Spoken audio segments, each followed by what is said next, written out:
Beautiful day outside Kansas City as the U.S. and Uruguay get set for their first meeting since 2019, a 1-1 result in St. Louis. Seattle Sounders' Jordan Morris, the goal scorer for the States on that day. Two-time reigning MLS Defender of the Year, Walker Zimmerman again starts in the middle. The Nashville defender has become an absolute lock on that U.S. backline. He is set to make his 30th international appearance today, and he's going to have Sean Johnson behind him, the NYCFC keeper, making his first U.S. appearance in more than 2 years. Brad Guzan, injured, was probably penciled in to be that number 3 goalkeeper for the U.S. at the World Cup. Where is Sean Johnson right now on that U.S. keeper depth chart? Well, he has a big opportunity in front of him today, and Greg Berhalter said just that, referencing the fact that Sean's been around this team for a long time and hasn't had very many opportunities to showcase himself, as well as saying that, is he going to be just a third goalkeeper? Is he going to be a keeper who can really be in contention? He gets a chance tonight against what's going to be probably the best team the U.S. plays before the World Cup to showcase why he should be going there and potentially playing some significant minutes there. Yeah, and I got my eye on Yunus Musah. I mean, look, we all know how incredibly dynamic he is with his ability to break lines on the dribble. He's been so explosive doing that. Greg Berhalter has heralded him for it,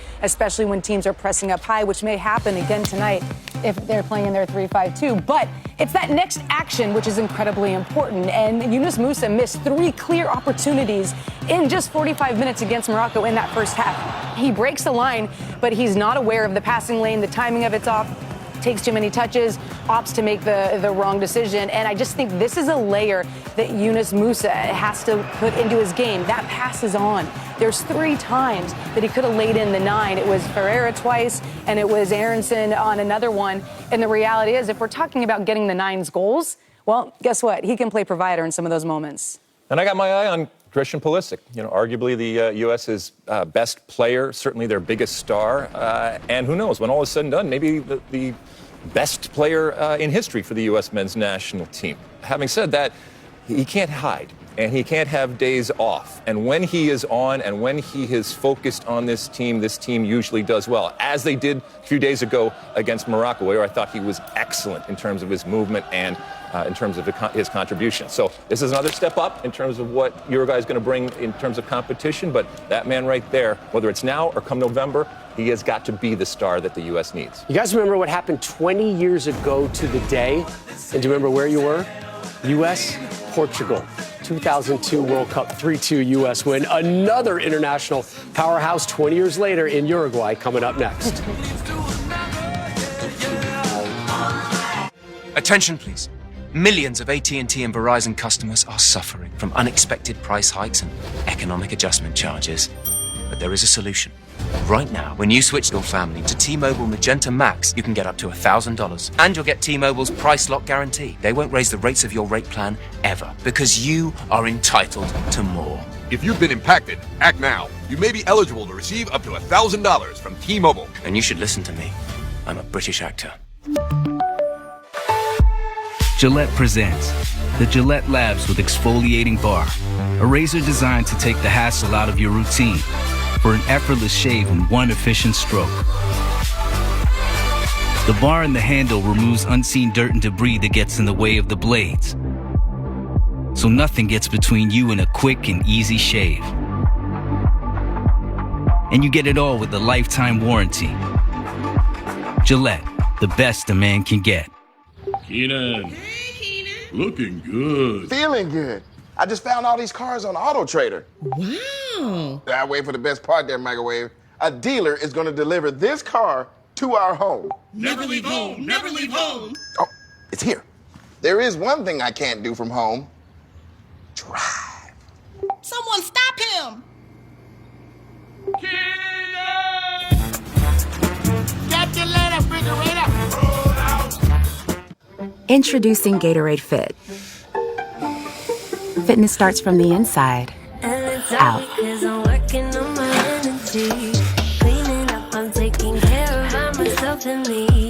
Get healthy, real hydration and no added sugar, artificial sweeteners, or added colors.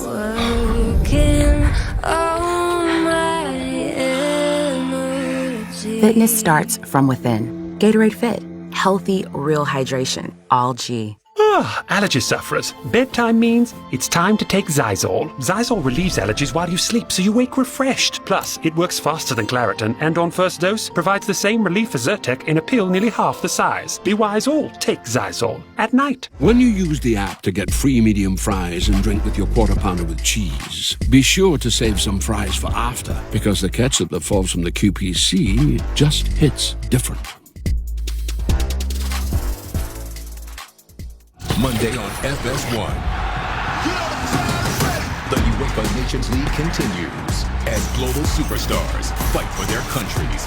It all continues as Croatia takes on France. Monday at 2:30 Eastern on FS1. Next Sunday on Fox, playoff hopefuls collide as Kyle Sloter and the Breakers battle Jordan Tamu and the Bandits. Touchdown! The USFL, next Sunday at 4 Eastern on Fox. This match on Fox is sponsored by Volkswagen, the presenting partner of U.S. Soccer.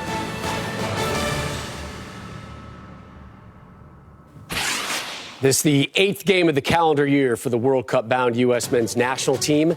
The 15th-ranked United States set to host 13th-ranked Uruguay live from sunny Kansas City. Rob Stone, Ali Wagner, Momadou, Alexi Lawless here with you.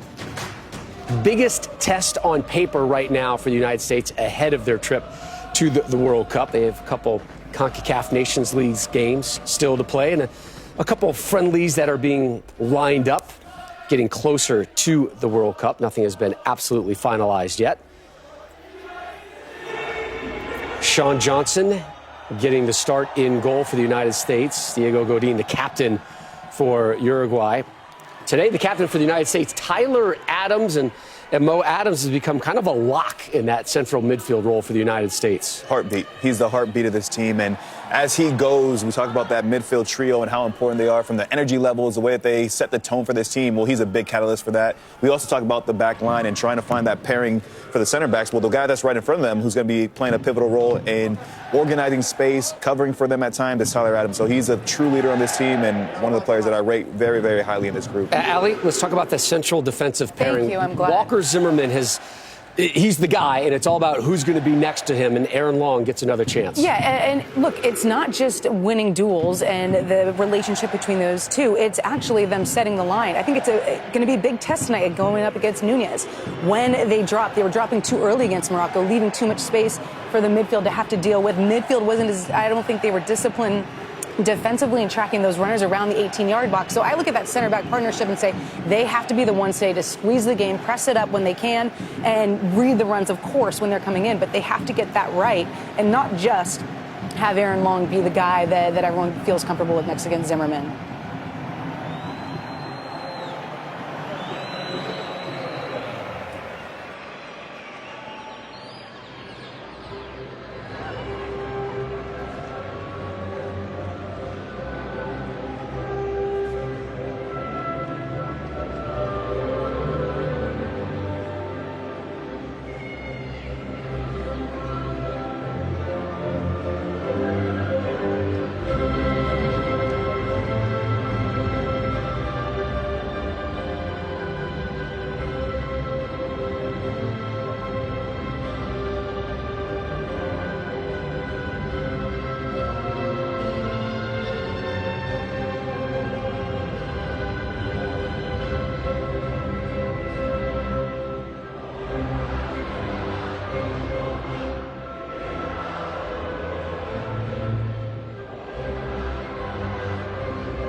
Two World Cup-bound nations next from Kansas City.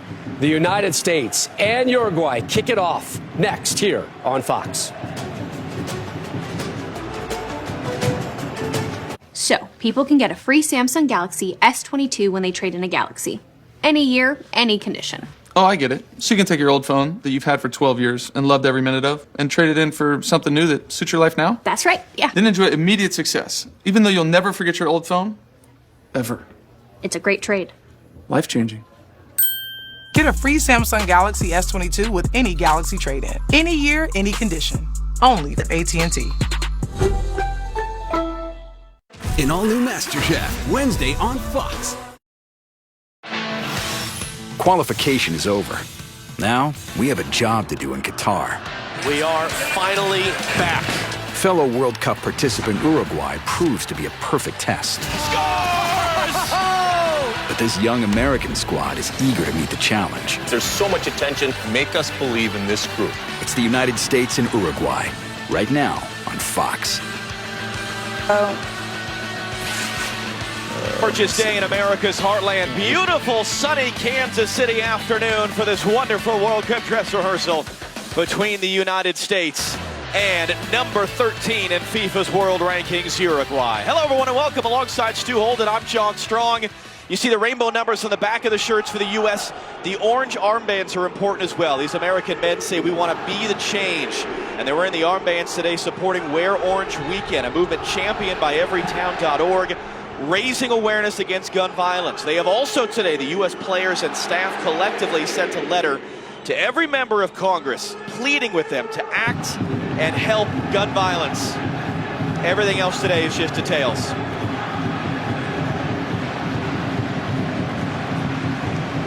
Tremendous atmosphere being set in a building the United States has never lost in, against an opponent they've never lost to on home soil. Are we still going to be saying those things at the end of the day? We're underway. It is the United States wearing white. It is Uruguay, La Celeste, the Sky Blues, as the opponent today. The United States 5 games and 5 months away from their return to the World Cup this November, live right here on Fox. And they have an opponent as well for that opening game. Wales booking their ticket earlier today with the win over Ukraine. Uruguay, meanwhile, not just a regular World Cup participant. They've won the World Cup twice. They've been to the knockout stage each of the last 3 tournaments. They were in the quarterfinal in Russia. And they understand the significance of these tests as they prepare for their trip to Qatar this November. Both teams coming off 3-0 wins. For the U.S., it was against Morocco Wednesday night. Uruguay hammering Mexico 3-0 in Phoenix on Thursday. Both teams change up quite a bit. Stu, what should we be excited about out there today?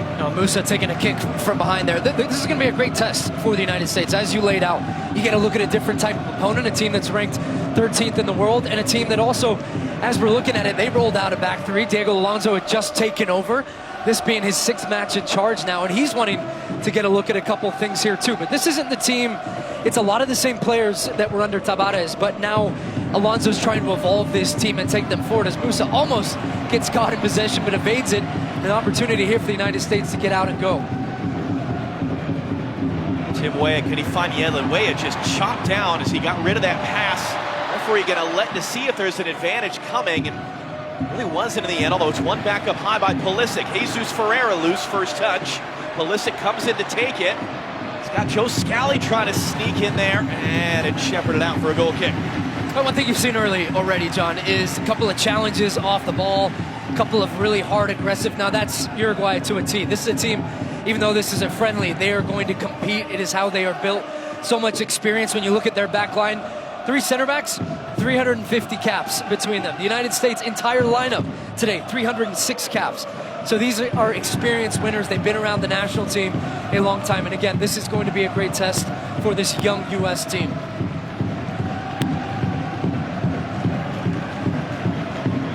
Joe Scally on the ball starting for Anthony Robinson.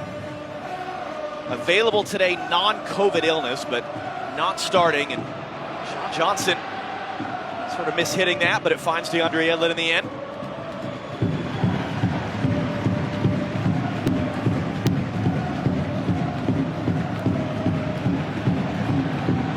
trying to get around on the outside, and late recovery by Matias Vigna.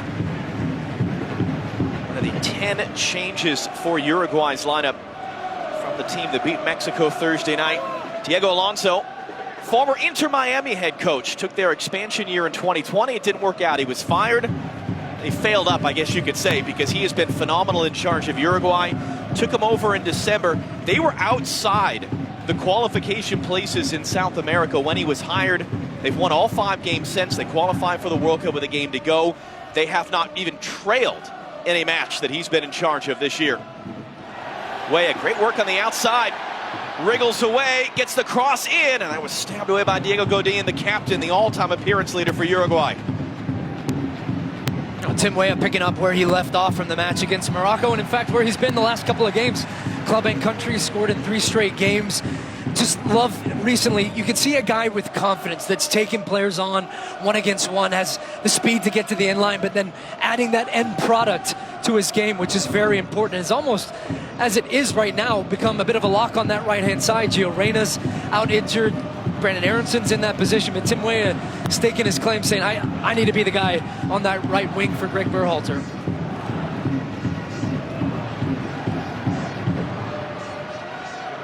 Netherlands sort of in between options there. Musa couldn't take it cleanly.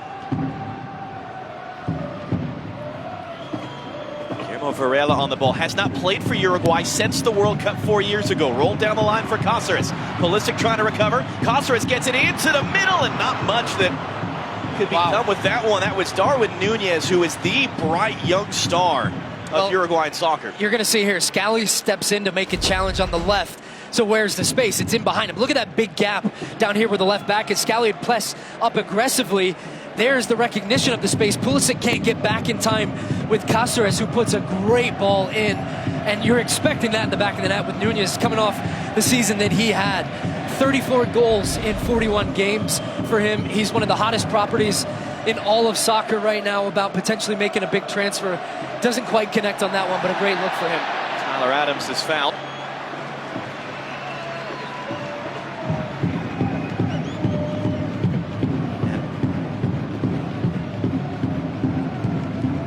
Greg Berhalter told us yesterday it doesn't quite feel like a World Cup send-off just yet. But he said we all understand how crucial this time is. There are things we have to figure out and get better at with only so many games between now and the World Cup in Qatar. One of the interesting points he said, we understand we're going to be the underdog against England, but everybody else, teams you would think of in category 2, 3, or 4, it is imperative we beat those teams and we get these details right to be able to do so.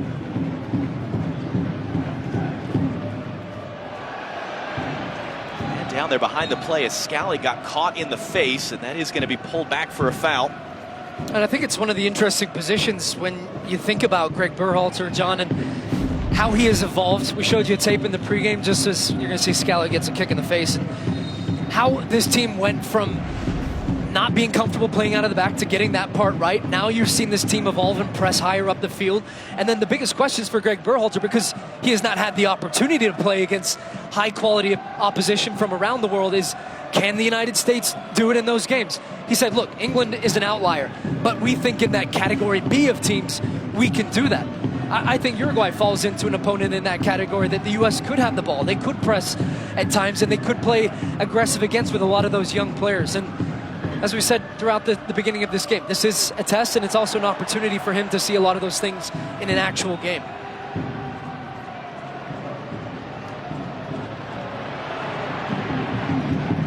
Sean Johnson, and just his 10th appearance in 11 years for the United States, getting that clear. And listen, you showed us that tape. When the U.S. lost to Mexico 3-0 at the Meadowlands in 2019, that was kind of the first time when everyone wanted Greg Berhalter fired as coach of the U.S. It's happened a couple times since as Varela opens this up on the switch. Scally backs off, and the cross just wide. That was a cross or a shot. It comes all the way through and out for a goal kick. It's a cross, and Walker Zimmerman does so well to stay step for step with Núñez on this one. And this is a part of the game I felt that the U.S. really struggled with against Morocco, where when you don't get the pressure right in the beginning, they break that pressure, then the game opens up, and a quick switch across the field. The U.S. is weak side. They're already rotated over. Varela puts a great ball across, looking for Nunez to get on the end of it and evades all the Uruguayan attackers. But a good look. It's been a good start for Uruguay, especially on this right-hand side. And it was moments like this where the U.S. just got torn apart by Mexico. We were in St. Louis a few days later. They were playing Uruguay. And Greg Berhalter, we were in sort of the bowels of Busch Stadium where the Cardinals play, and he was defending, here's how we want to play, here's what we're comfortable with, and the risks and the intentions. Well, among other superlatives, they've not lost a game on home soil since. 24 unbeaten, 2 shy of the all-time team record between 2013 and 2015. This is the first time, though, they faced South American opposition since that draw with Uruguay in 2019. Varela again, space and time for a cross, and the header flashing over from Maxi Gomez. And in fact, it did take a touch off a U.S. defender out for a corner. It's the same play. Uruguay 2 switches of the field. It's on the left side right now. There's no pressure on the ball. The U.S. midfield very narrow. Yedlin can't step out and get pressure. Switch, direct ball across the field, finding Varela, who has time and space, puts in another wonderful ball that is just over the crossbar from Uruguay. Fernando Gorriarán, who was starting for the Liga MX All-Stars in the MLS All-Star game in August, in swinging ball right at DeAndre Yedlin. Gorriarán's second chance to hook that in. That was Aaron Long facing his own goal, able to steer it away. Jesus Ferreira took a knee to the back. He's down. He couldn't defend that bouncing ball. And now it's going to be again clipped up into the middle. It's Godin now, a chance saved off the line by Yedlin. Defensive work not yet done. Jimenez once more. That one's going to run out too far, but boy, the U.S. is holding on to their life right now. They're under siege right now, and great pressure from Uruguay. They win the second ball off the corner, and then this ball right now, it's delightful. There's 3 U.S. shirts in front of him. It's the only place he can put it. And in fact, at the back post, Musa does just enough. Nunez is going up for the scissor kick, acrobatic effort. And I think he gets a slight touch in his back that puts him off. And then it's last-ditch defending, U.S. off the line. Right now, they're struggling in the build-up. They can't play out of the back. Under pressure once again. And Aaron Long's just got to dump it, and it's straight back to a blue shirt. Uruguay doing a good job of really pinning the U.S. back right now.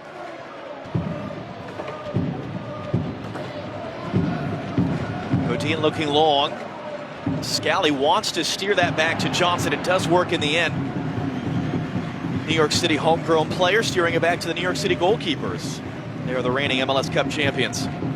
And you look at Uruguay's shape and the way that they've gone to this back 3, which rotates around. They're pressing the United States with 7 players at times, and that's why they're struggling to play out. Sean Johnson's eventually said, enough, let's push the guys up now and relieve some pressure, maybe win a second ball and gain a territorial advantage.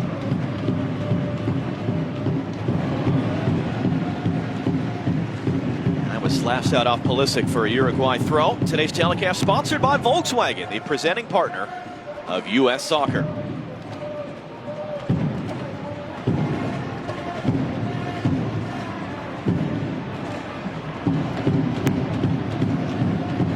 Just skying that up into the air. Gorriarán able to steer wide. I mean, to a certain extent, isn't this the point? That's exactly what you want. Uruguay? Yes, it's exactly what you want to be struggling under pressure. It's going to happen at the World Cup. And for Greg Burr, great pickoff by Pulisic, underhit pass. Pulisic intercepting that one in front of Cáceres. Christian Pulisic now in his 50th appearance for the U.S. Hooks in that cross. Way back in front and battling the sun. It's Fernando Muslera, who started the last 3 World Cups for Uruguay, able to collect. Slightly overcooked here, this ball from Pulisic that has way of backpedaling. He's trying to head it back across goal into a dangerous spot. It's an underhit pass from Godin initially. Pulisic steps in. He was 3 against 1. And this moment, his best opportunity is just to kind of float it to the back post. He makes a great run, picks out Weah, and I just think Weah jumps too late at that one instead of anticipating it, where he could have had some momentum to head it back across. It was the first look at goal the U.S. have had.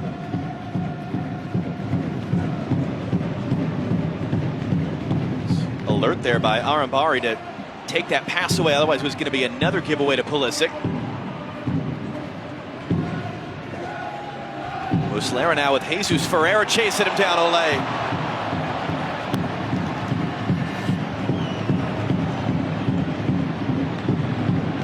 Scally, tough challenge, wins the ball off Arambari. Musa opens it up. Weah got himself back on side. Weah running in now. Vigna trying to recover. Weah cutting back the cross. Fans behind the goal are shouting for a handball. Call on the field as a corner. We do not have VAR in this game, so that call's going to stand. Just watch Weah's run here to get himself back on side. He was offside initially. First of all, it's a great tackle from Scally, getting stuck in, good commitment on Arambari. Then Musa with his ability to get out of pressure. Weah had made a 15-yard run to get himself back on side. Uruguay late stepping up, so there was space for him to get into. Just couldn't release the ball quickly enough and allowed Uruguay to get back defensively. But a good moment in midfield there, and the U.S. finally moving the ball quickly and getting out into some open space. And a huge point of emphasis for the U.S. yesterday at training and overall right now. They know they need to be better scoring from set pieces. Pulisic, the out-swinging corner, the overhead from Weston McKennie. Didn't miss by much. Yeah, I wasn't sure. I saw him lining up for it. I wasn't sure he was going to fully commit. He had to use his body. That man will always fully commit. You don't never need to worry about that. That is very true. I don't know. He's just coming off the injury. First start back for the U.S., and he's got a defender on his shoulder. It's a really awkward technique in the way in which he's trying to go back and get that past Ugarte. And, yeah, I mean, it's a half effort. Just flew up over the crossbar from McKennie. Aaron Long all by himself defending, able to knock that down in front of Nunez, and Zimmerman cleans it up. Weston McKennie, who broke a bone in his foot in February. This is his first start for the U.S. Sens. Came off the bench the other night in Cincinnati. We'll only see him for one half today, but great to see him at all after that injury. And here he is knocking that pass down, but couldn't connect with a teammate.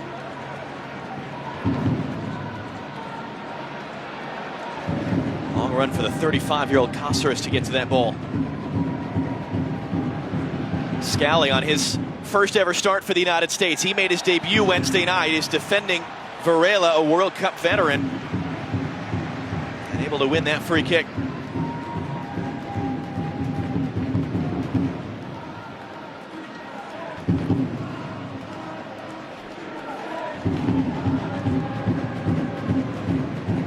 Quarter hour in here in Kansas City. We expect to be, and what Greg Berhalter expects to be, the best dress rehearsal the U.S. will get before they return to the World Cup. That's going to be a foul as Pulisic came hard in Diego Godin. And Christian Pulisic, as we said, his 50th appearance for the United States. Wednesday night became the fastest player in team history to get the double-digit goals and assists. One game fewer than Landon Donovan. It's actually his first assist in 3 years. That's why it took him so long. And this is a building. It's a big part of his history. We were here for that, wasn't it? Against Bolivia in 2016, in his fourth ever appearance, he scored his first goal for the U.S., became the youngest goal scorer in team history. To give you a sense of how young he was, the night before, he attended his high school prom in Hershey, Pennsylvania, but he was already a pro, so he had enough money, or at least enough resources, that he hired a private plane to fly him back from his high school prom to then score for the United States the next day. Yeah, we joked about that at the time. Didn't you? Imagine rolling in a PJ to your high school prom. I played in the wrong era. Muslera just gets rid of that one. Where does this guy sit? We all know how good he is. We all know how important he is. We all know what a strange up and down season he had at Chelsea. Is he the most important player? Is he the one guy that has to be at 100% for the U.S. to succeed? How would you phrase Pulisic in the World Cup? Yeah, when you define success for this team at a World Cup, it is initially about getting out of the group. And the margins are a lot finer at that level. You think about now the group is set. They're going to play Wales, they're going to play England, they're going to play Iran. But you think about that Welsh game, and they have some good, talented players, some on equal level as the United States, but they have Gareth Bale, and I would say that's our Christian Pulisic. Christian Pulisic is a guy that can win games for this team, that can produce that magical moment in the final third, and this team will go as far as I think Christian Pulisic will take them. You don't want to have all the pressure on them, but when it comes to the big games and a guy that can just do something special, he's that guy. You've got the workhorses in midfield, you've got McKennie, you've got Adams, but Pulisic, you've seen, when he wants to, the game in Panama, John, the game against Panama and Orlando, he turned up in a big way for this team. The other night, I thought he was fantastic against Morocco. So really, they need him peaking and playing at the right time. And you better believe when teams play against him, they're going to pick him out like this. They're going to kick him. They're going to get stuck into him. And actually, I've seen some of Christian Pulisic's best games when he's been treated that way, because he gets that look in his eye that says, Okay, you want some of this?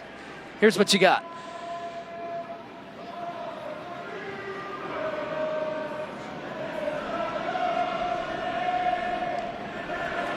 Yedlin for McKinney to chase. You're talking about a guy that's played a matter of minutes since February. That's an awful long run for him to make.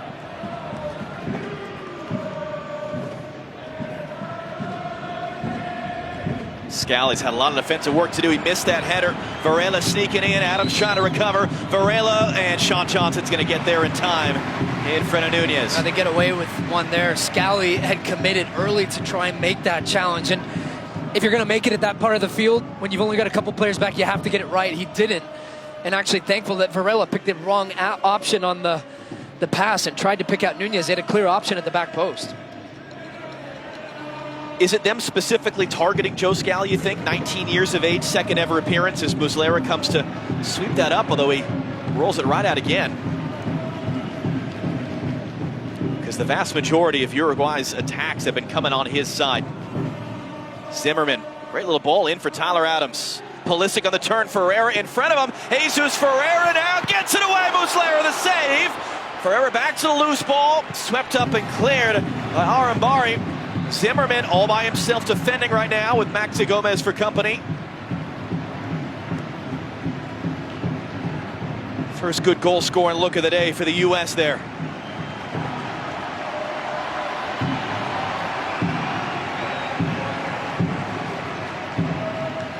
Jesus Ferreira, who had two shots on goal Wednesday night in the first half. They would love to get anyone scoring from that center forward position. Ferreira's fourth start in that role, just one goal to his name. That was against Panama in March.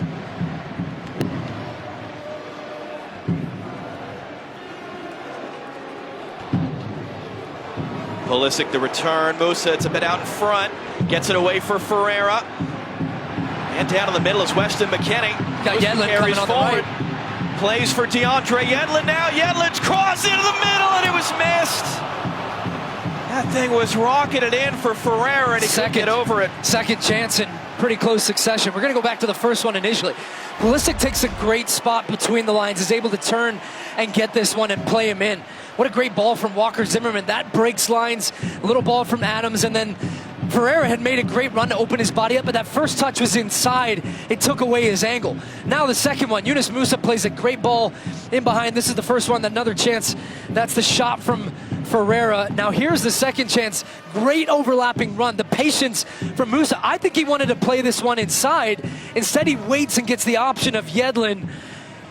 It's a tough ball across at the height and the pace at which it's hit, but really all you have to do for Ferreira is get it down underneath. It's a goal. Here it is again. Pulisic, it was a bit behind him. Hard to bring that pass down. The U.S. won the ball back in the attacking half.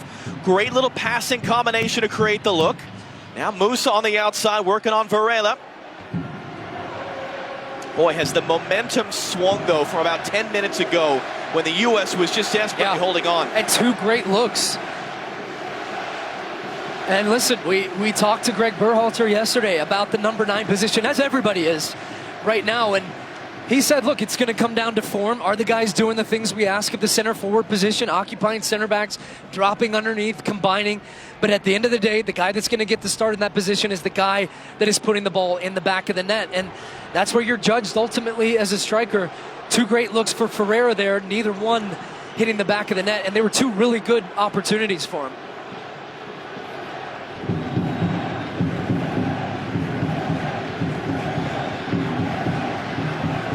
Adams now, it's Weah and Chase, too far. They've done the first bit, right? You flip the momentum, you get some control of the game, you're creating chances. The next bit, if you're going to succeed in the World Cup, is you bang in the back of the net.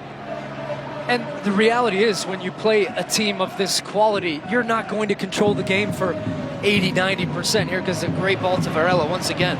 And the switch, again, Joe Scally, the 19-year-old defending on his first ever start. In it comes now.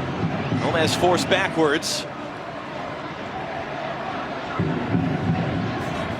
Gorriaran trying to hold it up for Varela's run. Instead, play back inside. And Johnson with his first save of the day. And this is Ugarte there. poor defensive organization here from the United States. And this is where you don't want Ferreira defending on top of his own box.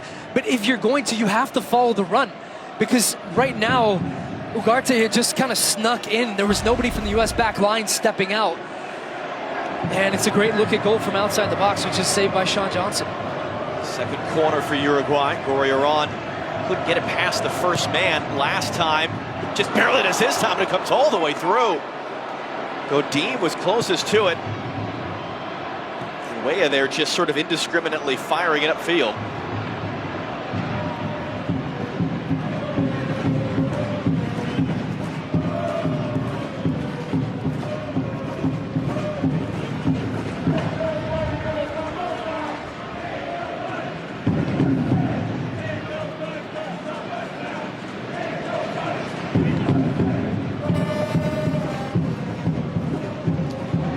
Miscontrols that one.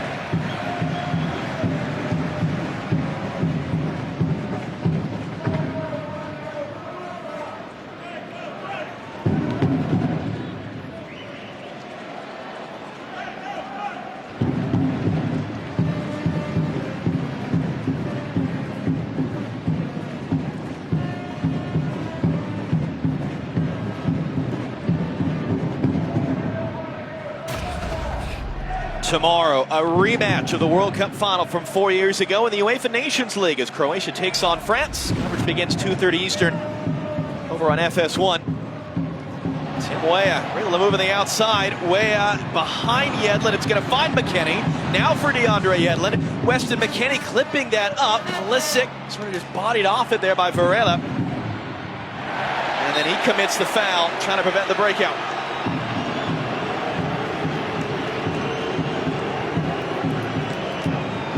Good tracking back from Pulisic here, trying to deal with Varela, trying to break away. And yeah, it's a clear foul. He's got the shoulder into his back and puts him on the deck.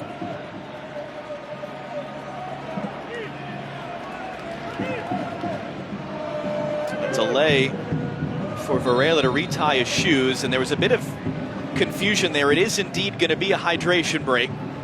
Temperature hovering around 80 degrees today. After a little bit of a pause, the decision has been made to send the teams to the benches and get some water. 25 minutes gone, no score in Kansas City. Let's send you back to our LA studio and Rob Stone. All right, guys, joined by Ali Wagner, Mo Adu, and Alexi Lawless. Let's do a quick rip here down the line. Mo, Jesus Ferreira, your impressions through 25. He's had a couple good looks. I think the first one was probably the chance that you would think that he's got to do better with, the one where Christian finds him in space. And as a striker, that's what you're graded on. You're graded on creating chances, and more importantly, finishing them off. And against a better team at the World Cup, you maybe don't get a big body of opportunities, so you've got to be clinical with the ones when they do come. Ali, center back pairing, Zimmerman and Long. How's it been? You know, we talk about squeezing and organizing around the 18-yard box. I don't think it's been great. I think the weak side release of the fullback and the switch has been late, and that could be partially communication, partially also the spacing of the center backs. Lex, you talked about Christian Pulisic in the pregame. Your impression so far? He was a little quiet to begin with. He started to come into the game. That's a good thing. I do think that they are targeting the U.S.'s left back side with Scally there, not particularly because it's Scally, but just because there is opportunity and there is an area up there. I thought the first 10 minutes was really kind of sloppy and undisciplined from the U.S., but they've kind of come around here over the next 10 minutes, and it's probably to be expected, another new type of 11 and people getting used to each other. Mo, real quick, Jesus Ferreira, should he have a goal already today? I think he should. I think especially that first chance when Christian plays him in space. A number 9 in that kind of position, I think he's a guy who we've seen him score that kind of goal in MLS, where he gets to the box, takes his time, composed, and finds a finish. This one doesn't get his feet right. In the end, it's a comfortable save. So, yeah, I think he should have had one already. All right, guys, so those are our thoughts. Stu, John, take it away from KC. And Rob, as you and Mo were talking about, Jesus Ferreira, this is the co-leading scorer in MLS right now. He's already got a career-high 9 goals. He's having an absolutely fantastic season for FC Dallas. Is it just a matter of translating that to the international stage? I mean, clearly the coaching staff has been in love with him and all the things he does. Clearly he's been given wonderful opportunities to take this position of his own. He's a really good player. What's not clicking right now? No, he's very, very talented player. The reality is, because we talk so much about the number 9 position, a lot of pressure comes with that, a lot of expectations, and you know you're in a position where there's a lot of scrutiny and there's a lot of different option and guys vying and trying to stake a claim. So maybe at times as a striker, you put a bit too much pressure on yourself to execute and perform, and it's not the same rhythm and consistency that you carry at club level. Because he could, as you said, he could not be coming into this camp more full of confidence than he is, the way in which he's playing in MLS right now. 9 goals in 14 games. The same goes for Paul Arriola. Dallas playing so well. Those guys are flying. And maybe it just is going to take him hitting the back of the net with the national team again to kick that one into gear. But he's got another guy on the bench, Haji Wright, you might see in the second half, who's also coming in red hot, who's also saying, hey, I want to play in that position too. Godin plays that long, brought down by Darwin Núñez. And top scorer in the Portuguese league. Greg Berhalter telling us yesterday this is a $50-60 million player the U.S. defender's having to deal with. As he only got nutmegged there. Adams sort of a late recovery as McKennie overran it. But the U.S. able to get out of that one. Pulisic the return. Musa, can he get on the run? He's got Weah far side if he can hit him. Wide open, here it comes. Great ball, great first touch. Space and time for Tim Weah. Weah drives the cross in, just too far for Ferreira. I mean, clip this for the Yunus Musa highlight reel. It just shows the little sequence of where he's so good and effective, getting defenders off balance, a confidence to get past defenders with his dribbling, and then just to slow the game down. Once again, create a half-yard of space, pings a 40-yard ball across the field, getting Tim Weah, who this time, because he set his defender up all throughout the game, he's backing off him and puts a dangerous ball into the box, just evading Ferreira at that back post. But a great sequence from the U.S. building out of their own end, and that ends up in a great cross across the box. By the way, we're saying Jesus Ferreira tied for the goal-scoring lead in MLS. He's tied with Jeremy Abovasi, who also is American. Just throwing that out there. Here comes Yedlin now, not on the same page with Weah, and it breaks down.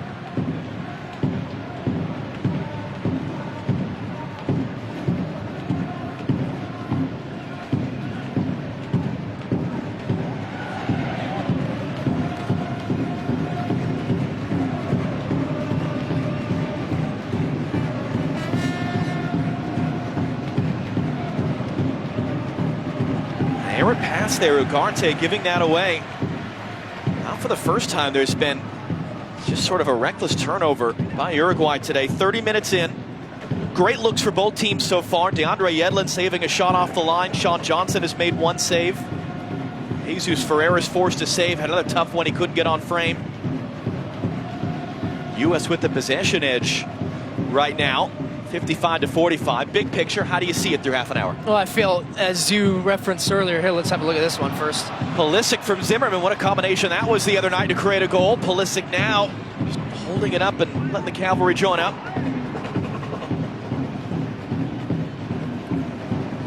Adams for Musa. Quickly in, Weston McKennie. McKennie mishit it.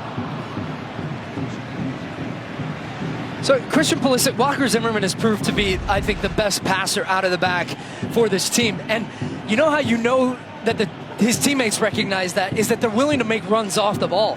So Christian Pulisic, as you mentioned, John, opened up the goal the other night against Morocco by running vertical, getting him behind. He does that again, and that then gains that territorial advantage for the U.S., but you're only willing to make those runs as a player if you know you've got a chance at getting the ball, and it's typically when Zimmerman's in possession. So his passing, boy, has it come a long way the last couple of years, going back to LAFC, working under Bob Bradley, now in Nashville, and has just become an absolute mainstay in this back line for this team.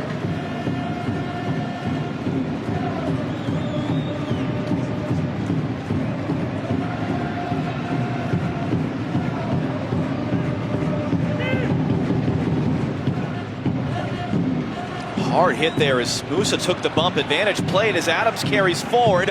McKennie is Weah. Weah running in. Weah, can he get around it? It was blocked there by the sliding Jimenez. And that'll be the second U.S. corner. Another part of a striker's responsibilities is running and movement off the ball. Watch Ferreira here. Right now, his run across the box, it drags the left back inside. So now Weah has the space and the option for the pass. So that is a part of Ferreira's game that he's very good at, is running, his smartness in the box, how to drag defenders with him. And Weah gets the space because they're the running of Ferreira off the ball. And When you see the U.S. 3 goals scored from set pieces, they were all in the same game against Honduras in Minneapolis. And so they've put a lot of emphasis on attacking set pieces. Now, Uruguay have a concern right now, and it looks like they're going to be making an early substitution. And Sebastian Coates, who's going to be coming on.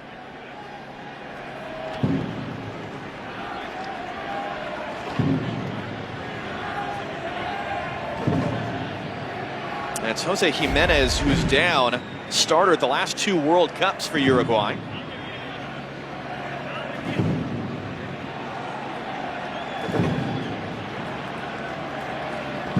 You see, he sort of immediately knew, and the Uruguay bench immediately knew as well.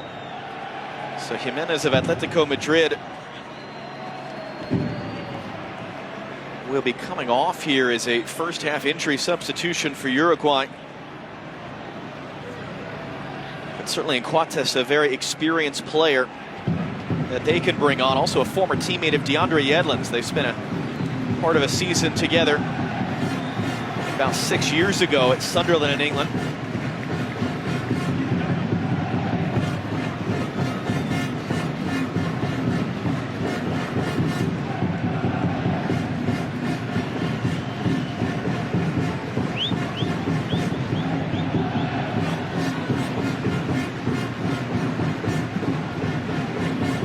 As we said, 3 goals scored for the U.S. from set pieces in qualifying, but only 1 game out of 14 where they got goals from dead balls. They spent a lot of time on this yesterday at practice. Clearly, it's been a renewed point of emphasis for them. Defending as well, the 3 goals allowed was more than any other team in CONCACAF that qualified for the World Cup. And so as Coates comes on now, normally teams don't like to make a sub on a defensive set piece because that guy's got to figure out his assignments quickly. Sometimes you don't have that luxury. As Pulisic will take.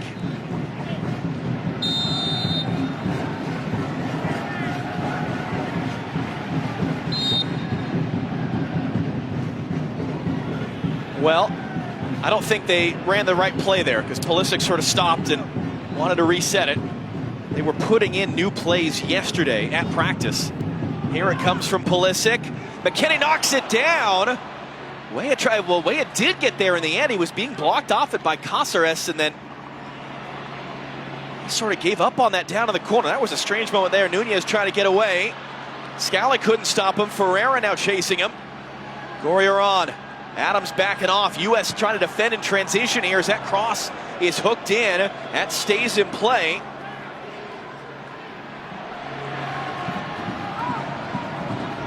And the U.S. gets away with one because they were scrambling back there.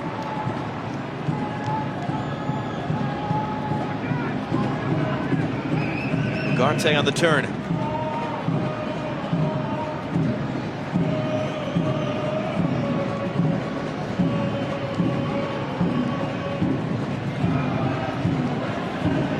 Godin under pressure from Ferreira. Can't connect with the pass. Yeah, you talked about how the U.S. got away with one a bit. When you have everybody up for a corner and you're back defending defensively 1 against 1 or 3 against 3, you can't overcommit. And when Scally decides he's going to try and make this challenge, he just gets bodied. He takes a bad angle inside. Nunez, look at the skill and the strength to ride off both the challenge from Ferreira and then from Scally as well. The ball goes wide to Gorarian, and that ball then it's just floated away. But there was a chance there. Either you make a foul or you stay goal side and you force him back into pressure. You cannot force to overcommit in that area and allow yourself to get exposed. The ball's out of play and hooked out as Yedlin trying to play it forward. Karen Diaz, by the way, our assistant referee today of Mexico, one of the 6 female officials named to the refereeing squad of the 2022 Men's World Cup. So for the first time, we'll have female officials of the Men's World Cup.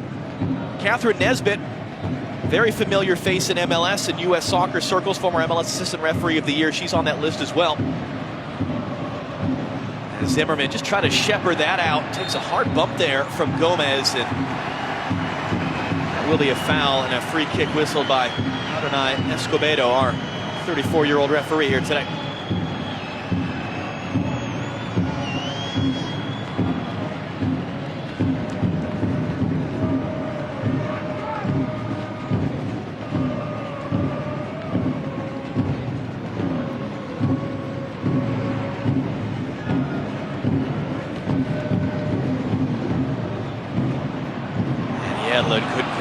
out on the run. It was a great ball. It was a great ball from Sean Johnson. Just miscontrolled it, maybe took his eye off it at the last minute. It bounced out of play. Promising moment as well because he had some space in front of him.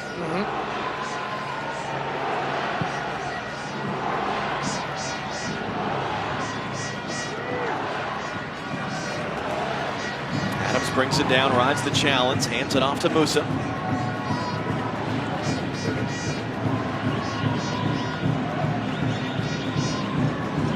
Long was off balance there, trying to play that in. Scally doing enough to break that up, at least for the moment. Ugarte now with Adams for company. Scally steps in with a hip check. Couldn't take the ball cleanly, though.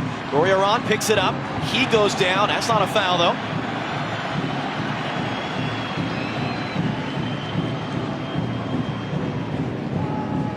McKenna using his strength there, but couldn't connect the pass. Here's Varela.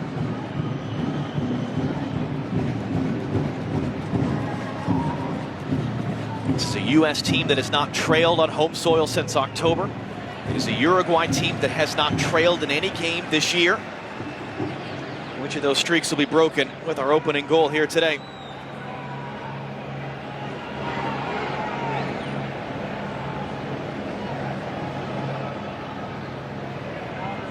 Zimmerman for McKinney.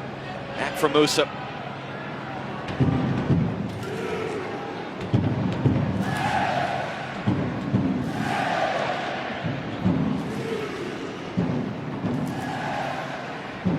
Pulisic, lovely return from Weston McKennie. Pulisic splits the defenders. Poked away from behind, though. That was Ugarte who made the play.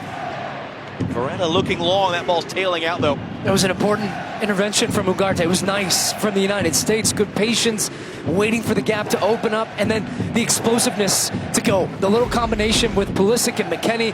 When Pulisic comes inside, he already knows when he's laying that pass off. He wants the return ball from McKennie. It comes back to him first time around the corner, and then the toe comes in at the very end. Great awareness there from McKennie. Back to goal. Just knew he was going to pop that one off first time, and that's the intervention there, because Pulisic was driving to the back line. Actually had McKennie joining into the attack on his left as well. And that's a relationship. Oh, it's a giveaway at the back here as Nunez took it away from Zimmerman. Behind Gomez, though. And Scally beaten to that one by Varela. Long run for Varela, and it will run out for a goal kick. And again, the U.S. gets away with one. Well, they get away with one because it's poor execution in the end from Uruguay. And the pass from Nunez, as you said, it's behind. And he knows, you can see the frustration and the body language from him there.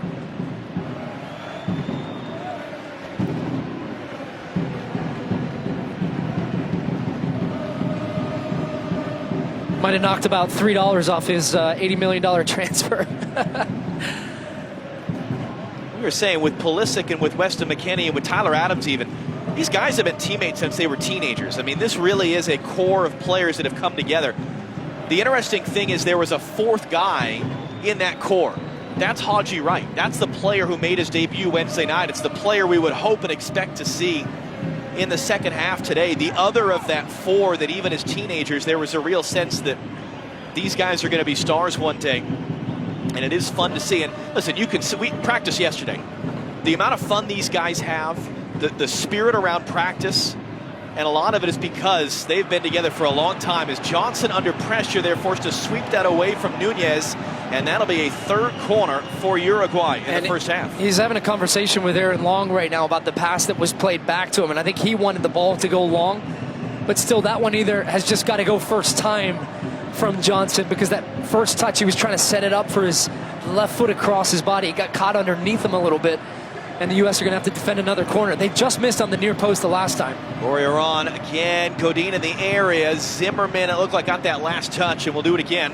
They are looking and trying to target at that U.S. near post, and with a guy like Godin, who is matched up against the U.S.'s best player in the air, Zimmerman, who's playing at that front post. But right now they've got Musa, McKennie, and Zimmerman on Godin. Here it comes again to the near post. Zimmerman there that time. Goriaron, second chance. Musa out to defend. Doesn't get nutmegged. Still work to be done. Varela, good tackle by Jesus Ferreira. And then he's chopped down. Goriaron just cleaned out Jesus Ferreira. Great work by Ferreira coming back to make that tackle. He made it 2 against 2 out wide with Musa to give him some support, and that's a pretty cynical foul from Goriaron. Scores to be settled from the MLS All-Star game last August between Santos Laguna's Goriaron and Dallas's Jesus Ferreira. Well, look, you asked me a couple of minutes ago, and it got caught up in a U.S. chance about how this first half had went. And Uruguay started the game well. Good pressure, putting the U.S. under pressure, forced them into a couple of saves. U.S. couldn't play out of the back. They tweaked a couple of things in the way in which they were pressing, and then also in the way in which they were possessing the ball. And I think they created some great opportunities. Uruguay have struggled to maintain that level of intensity and pressure, and the U.S. have grown in their use with the ball, and really, I think, should be leading in this game.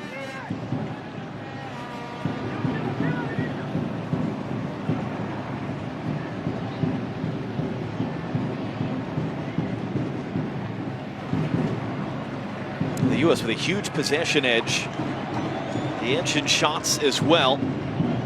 Each goalkeeper credited with a save, and there was the other one that Yedlin had to save off the line in the early running.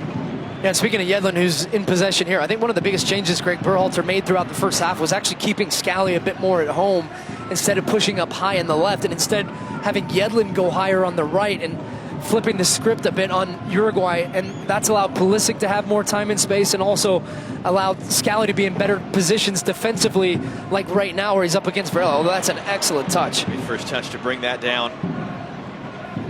Final minute of the first half. Long switch to the far side. Vina hooks that cross in all the way through. No one really making those runs there for Uruguay. Goriaron it was, in fact, who popped up out on the left.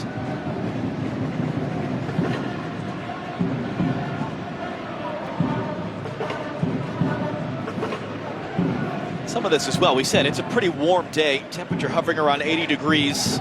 Some cloud cover right now, but it's been quite a bit of sun pouring down on the field here at Children's Mercy Park, where the U.S. have never lost, incidentally. This is their 10th visit. Only once have they even failed to win. That was the 2015 Gold Cup against Panama on a day with a heat index of about 110. And 2 added minutes here at the end of the first half.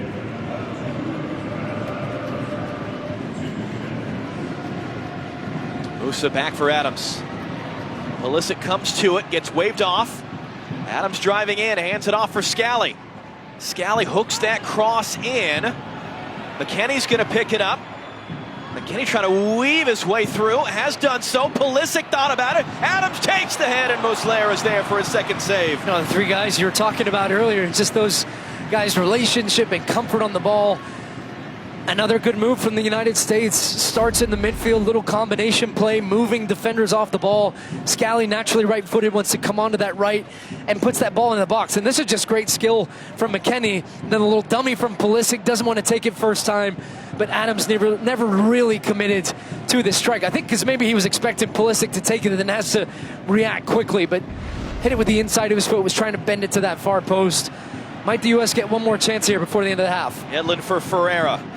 Final 45 seconds or so of this half. Pulisic. Wide it comes to Scally. Scally for Pulisic's run. He got there and couldn't take it with him.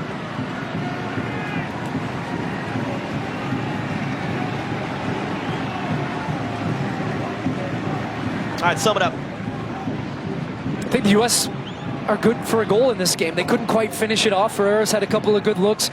Weah's been good on that right-hand side. I feel that the midfield 3 of McKennie, Musa, and Adams have grown into the game and dominated, and that's why the United States have had so much success with the ball. Their spacing, the possession, the passing, just missing the goal right now. We know for sure we're going to have at least one sub at the half. That Weston McKennie, they only wanted to push him 45 minutes. And Greg Berhalter, boy, first thing at the whistle, coming right out to chat with Tyler Adams with a specific message for him, as the U.S. for a 6th straight game have kept a shutout in the first half against the number 13 team in FIFA's world rankings, Uruguay, who have won every game that they have played since the turn of the year to 2022. And U.S. coach Greg Berhalter joining us downstairs. Greg, what do you think at the half? I like the game. High-intensity game. We have some good ball movement. We'll pull them apart at times. They gave us problems on a couple crosses, couple corner kicks. But overall, it's what we expected. Greg, what are some of the things you're looking to accomplish in the second half, and who are some of the players we might see? Yeah, so we're going to make 3 subs at halftime. We're going to put Eric Palmer-Brown in. We're going to put Brendan Aronson in for Weston. And then we're going to put Paul Arriola for Timmy Weah. So 3 subs. Hopefully we'll get some verticality from Paul. Runs behind the back line from Brendan. And we're interested to see what Eric Palmer can do. Greg, thanks so much. Appreciate it. Coming up after the break, Rob, Mo, Allie, and Alexi with their thoughts. 45 minutes down, 45 to go here in Kansas City. No score between the United States and Uruguay. If you want to have a good time, just give me a call. It's a lovely day today, so whatever you got to do, you got a lovely day to do it in. That's true. And I hope whatever you got to do is something that... Cars built with safety in mind, even for those guys. The Volkswagen Atlas with standard front assist. Ja Morant, what can't you do? Designing and modeling his own line of Hulu Couch Leisure. Wow. Who knew that Hulu Plus Live TV came with over 75 live channels for sports, news, and entertainment? Just like cable. I love it. This is dumb. How much is Hulu paying them for this?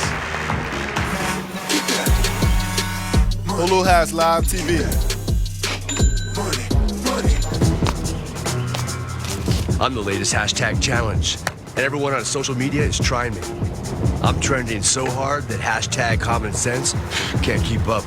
This is gonna get tens and tens of views.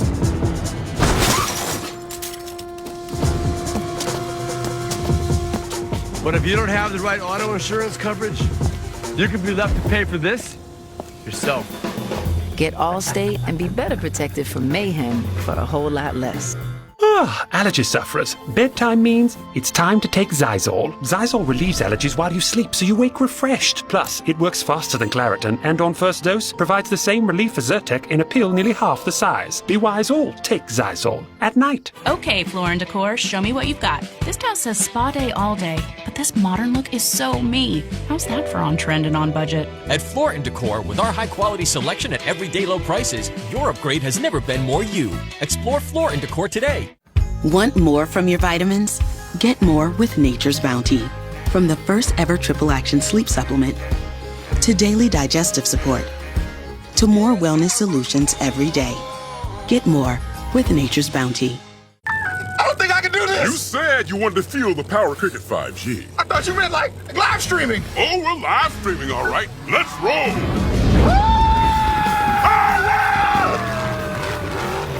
Smile, you're on Cricket. Introducing Gatorade Fit. Fitness starts from the inside out. Get healthy, real hydration. And no added sugar, artificial sweeteners, or added colors. Gatorade Fit. Healthy, real hydration. All G. One Hot and Ready Classic. We actually changed it with... Changed it?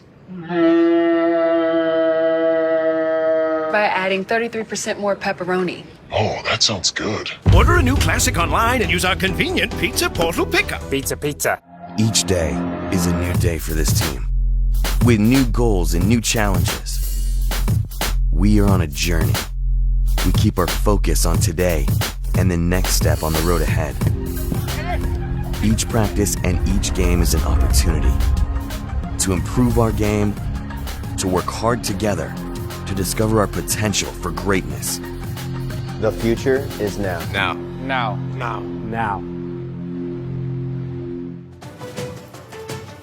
Kansas Speedway, just outside the perimeter of Children's Mercy Park there in Kansas City.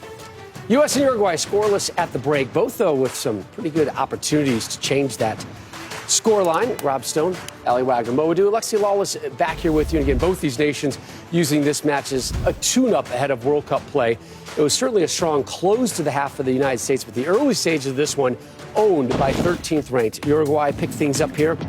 8th minute, and Guys in light blue getting some real good opportunities from out wide. Yeah, and it was a blueprint that they picked up on that Morocco implemented incredibly well a few days ago.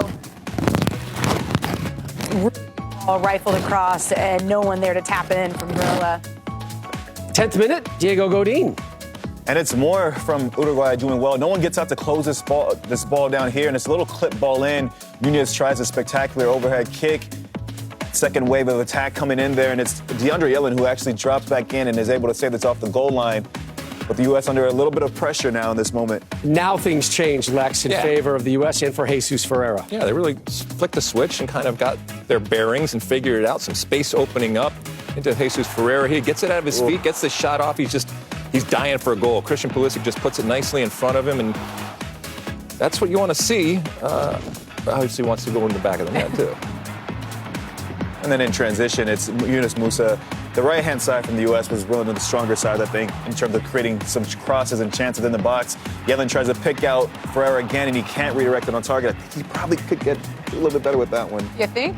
Just a little bit. Just a little bit. Simone, who impressed you through 45? It was a weird half, but I thought Tim Way on that right-hand side. I think what we've come to expect from him, a level of consistency, level of dynamism, getting forward, being direct, and getting ball into the box. In the back, I thought the center backs were good. Eric Palmer Brown's going to come in for long, so that's going to be interesting as this test to see who partner Zimmerman continues on. Yeah, and look, I think with him coming in, this is one of those brave center backs. This is a guy that is playing against top strikers in France. So the reality is, if you can get him to step up, they are going to be under duress. We've seen it. They're going to be asked a lot of questions. If you can get something out of Eric Palmer Brown, look out. Brendan Aronson, Paul Arriola also coming on to start the second half. Now, earlier today, the U.S. found out who will be their opening opponent at the World Cup in Qatar. Highlights of Wales and Ukraine next. So, people can get a free Samsung Galaxy S22 when they trade in a Galaxy. Any year, any condition. Oh, I get it. So you can take your old phone that you've had for 12 years and loved every minute of and trade it in for something new that suits your life now? That's right, yeah. Then enjoy immediate success, even though you'll never forget your old phone, ever. It's a great trade. Life-changing. Get a free Samsung Galaxy S22 with any Galaxy trade-in. Any year, any condition. Only at AT&T.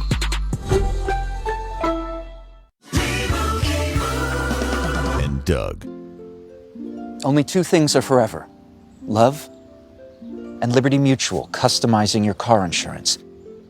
So you only pay for what you need. If anyone objects to this marriage, speak now or forever hold your peace. No, Kevin, no, not today. Only pay for what you need. Liberty, liberty, liberty, liberty. Gillette presents the Gillette Labs with Exfoliating Bar, a razor designed to take the hassle out of your routine for an effortless shave in one efficient stroke. The bar and the handle removes unseen dirt and debris that gets in the way of the blades, so nothing gets between you and a quick and easy shave. And you get it all with a lifetime warranty. Gillette, the best a man can get.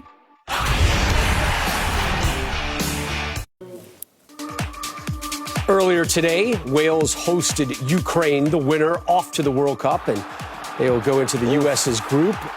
Gareth Bale's free kick redirected in by Andrei Yarmolenko. Own goal, game's only goal. Wayne Hennessy was huge in the net for Wales. 9 saves, 64-year wait to get back to the World Cup for Wales is over. So that country becomes the 30th to secure a World Cup berth, and they will meet the United States on the opening day of the tournament.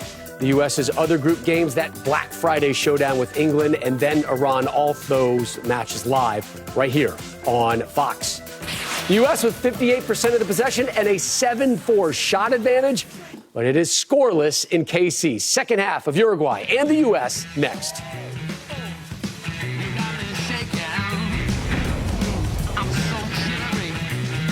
COVID-19 moves fast, and now you can too, by asking your healthcare provider if an oral treatment is right for you.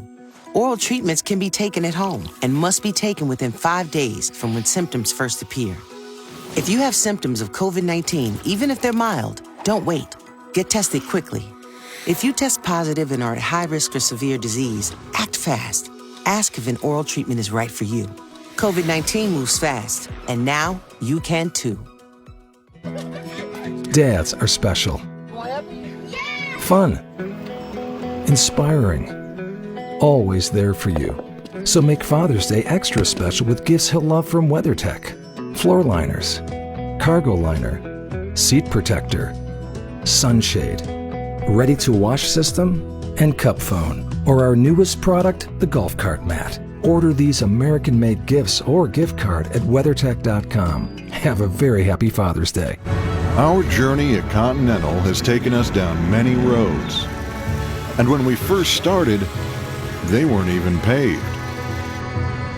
For more than 150 years, we've worked hard to earn your trust. From the trail to the racetrack and beyond. The Continental mark in all its forms stands for confidence. Confidence you trust. Continental Tire. This is an SOS from Novaport. Everything is disappearing. Our outpost on Earth, Zepcot, is in danger. Hey, Quill, this thing is so broken. Help the galaxy before we collapse. Quill, you seeing this? Quill! Well, you heard the lady. Get to Epcot. It's Save the Galaxy time. Again.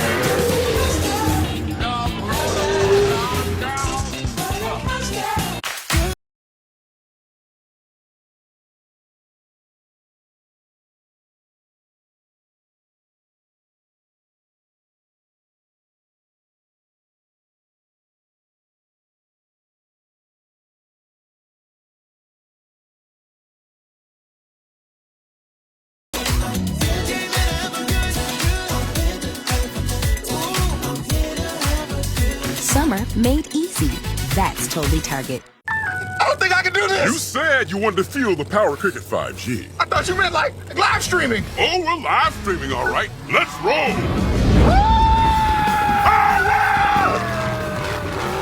Smile, you're on Cricket.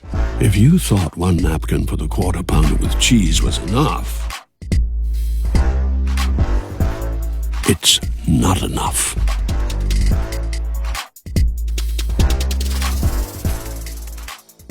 Fox tomorrow. Can she survive enough to be this season's first millionaire? Would you like to stay and play or take a bow? New Don't Forget the Lyrics, part of $1 Million Music Monday tomorrow on Fox. Saturday, it's Baseball Night in America on Fox. The Cubs battle Judge and the Yankees, or Mookie Betts and the Dodgers face the Giants. Baseball Night in America, Saturday at 7 Eastern on Fox.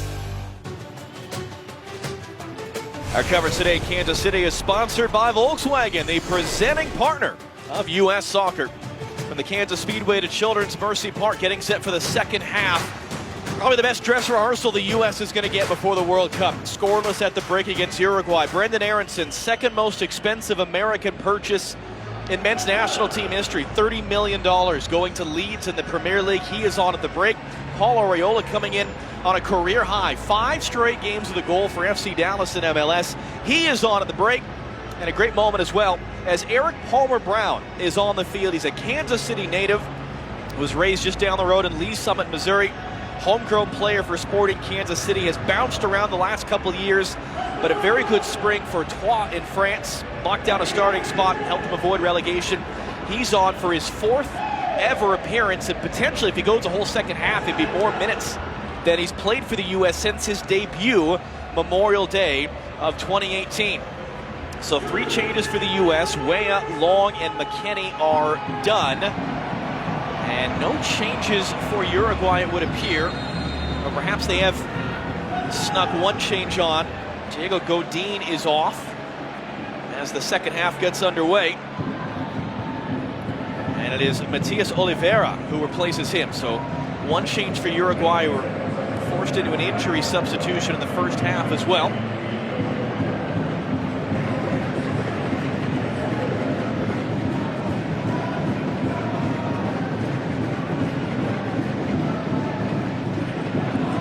Now Vina immediately up on the left for Uruguay, hooks in that cross. Varela trying to steer it back. Musa got down off his thigh. Clearance only as far as Varela. He'll hook that back in. It's Ariola's first touch since coming on. Aronson almost got his face in the way for his first touch as Yedlin wins that tackle. Gorriaran. How can the U.S. open this up? Pulisic. There's Brendan Aronson's first touch. He's got Ariola running up the right. Ferreira's in the middle. Ariola wants to get it to his club teammate early, and it's intercepted by Coates. All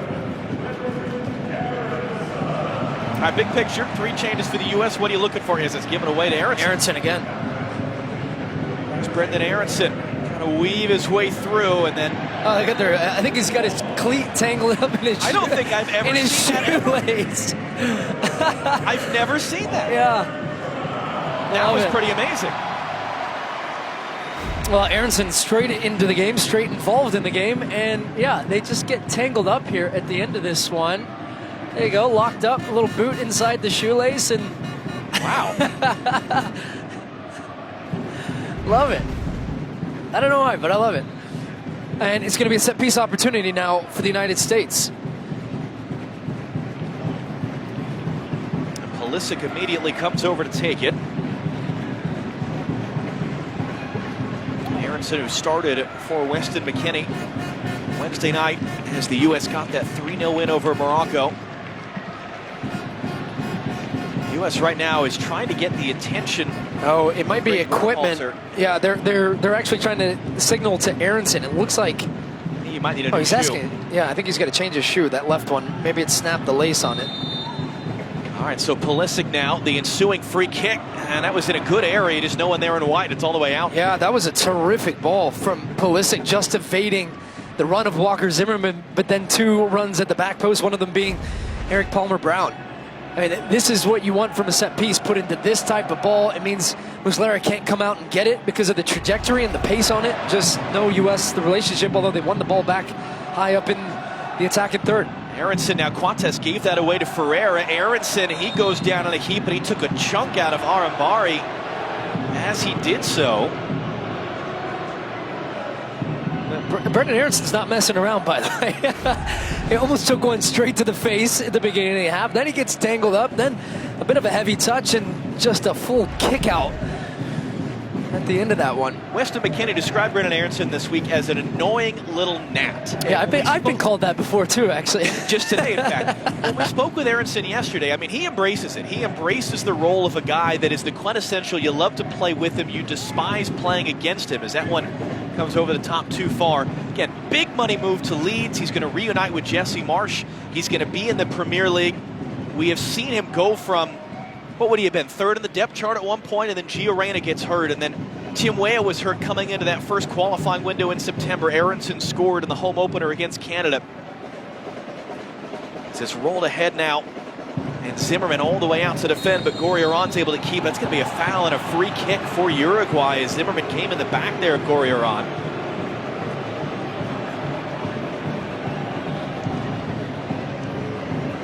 The U.S., and as we mentioned, struggled to defend set pieces in qualifying, and Sean Johnson's going to have the sun right in his eyes as he prepares to defend against this.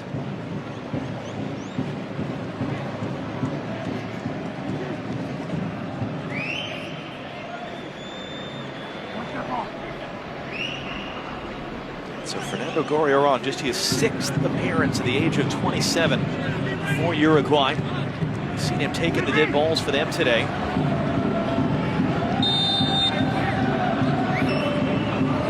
Gorriaran's ball in and all the way through.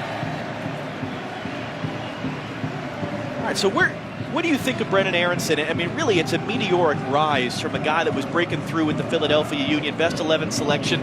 Where does he fit into the mix right now for attacking options? I think you have to have him on the field. And I know Alexi Lawless put out his lineup at the beginning, and he was in there. But where is really the question? Do you play him wide? Do you play him inside? Anyway, there was Ferreira's beaten in the air. Palmer-Brown had to clean it up. It's going to be pulled back for a foul from where Ferreira was hit. The last game is actually where we saw him more inside. We had an opportunity to catch up with him yesterday. Love talking to Brendan Aronson, just mature, it feels, beyond his years. The way he talks about the game, the way he thinks about the game, the way he thinks about his career. And it's just taking it step by step development, just focuses on the now, and now he's going to be playing in the Premier League with Leeds. But this is a guy that is very flexible tactically, can play a number of different roles. He said to us he sees himself as a box-to-box midfielder ultimately, and I think it's going to be interesting where Jesse Marsch uses him at Leeds United, how he's playing down the fall. But right now, the way he's playing and the confidence and the way in which I think he fits in, he should be on the field and he should be starting for this team. And by the way, he's already called out England publicly. He called out England to us yesterday. He's going to call out England this fall when he's playing in England. So Brendan Aronson will be making headlines for sure ahead of that Black Friday showdown. Second game. I would maybe suggest to him wait on some of that until you get to October, November, because Leeds fans are pretty passionate, and so are English soccer fans. Adams over the top. Ariola trying to sneak in behind. Ariola got to it. Couldn't do anything with it, though. Pulisic was beaten to the second ball. Now Cáceres under some pressure, forcing Muslera to go long.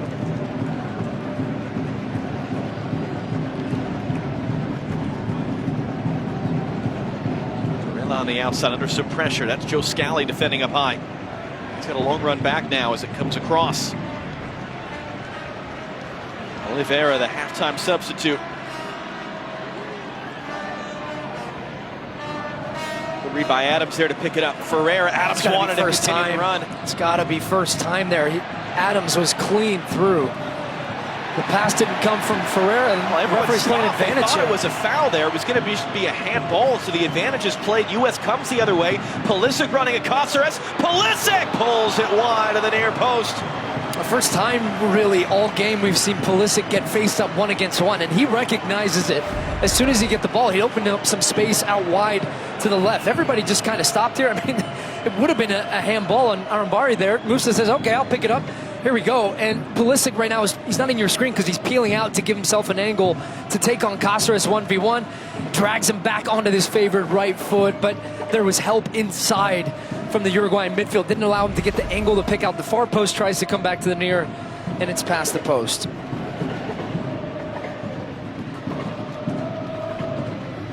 Long one for Gomez to chase. Palmer Brown bounced off of Gomez. Palmer Brown's able to win the ball back in play. Greg Berhalter was hoping to get the Kansas City native on the field. He's on now for this second half. As the U.S. tries to pass their way through, Adams sort of took that touch inside, came into the pressure. Aronson is there to clean it up, at least for a moment. Second chance. Aronson wins a tackle to get away, and he's tripped up by Ugarte. Great work by the annoying little gnat, according to Weston McKennie. But this is part of what he brings, just an intensity and a willingness to commit back defensively, get stuck in. There he is. Aronson recognizing danger, wins one, wins two, wins three, and then takes the foul at the end of that play. Ugarte had seen enough. Pulisic now on the run for the U.S. in transition. This is going to come back for a foul against Pulisic, throwing an elbow as he got away from a Uruguayan defender, and now getting a wag of the finger from Adonai Escobedo, our referee. Boy, Pulisic is not thrilled with that. He's chirping at Arambari about it. Chirping is one word for it. Here he is breaking away in the midfield. And yeah, I actually have no problem with that. I don't think that should be a foul. He's got his arm up. You see this very often when attacking players are trying to get just a touch on the shirt of the defender to either fend them off. And I just think in that occasion, he catches him in the chest and he goes down to the ground. That should not have been whistled back for a foul.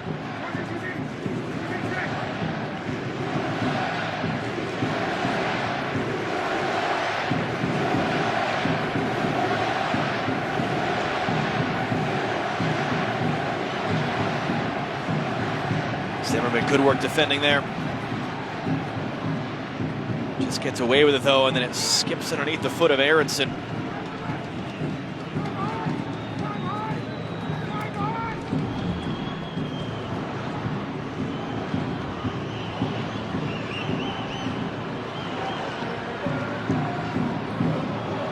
Adams throws his body in there on Nunez. Zimmerman beaten in the air. Nunez breaks it down and puts the shot just wide. Monster goal-scoring season for him at the age of 22, and he missed his first look of the day. And as soon as this one bounces up for him, I knew he was going to take it on the volley. it just gets deflected around the corner here. Tyler Adams makes the initial challenge. And right here, when it takes the bounce off his chest, it sets up so nicely to take it because you're able just to stroke up on the back of the ball and try to get it to dip at the back post. Just a slight miscalculation from him, goes past Sean Johnson's post. He's had a couple flashes where you can see the talent, just hasn't really had a great look at goal. But he is, as Greg Berhalter said, one of the guys they identified, one of the rising stars for a very aging Uruguay roster. And you got guys like Luis Suarez and Edison Cavani. Nunez represents the next generation as Berhalter again talking with Tyler Adams.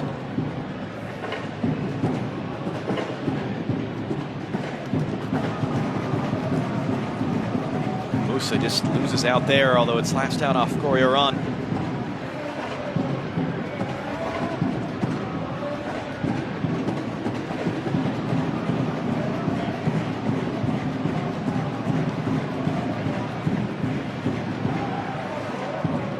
Pulisic again sort of coming to get it. Palmer Brown didn't have a great option. He gives it to Pulisic in the end. He's taken off the ball, and now it's Nunez on the outlet.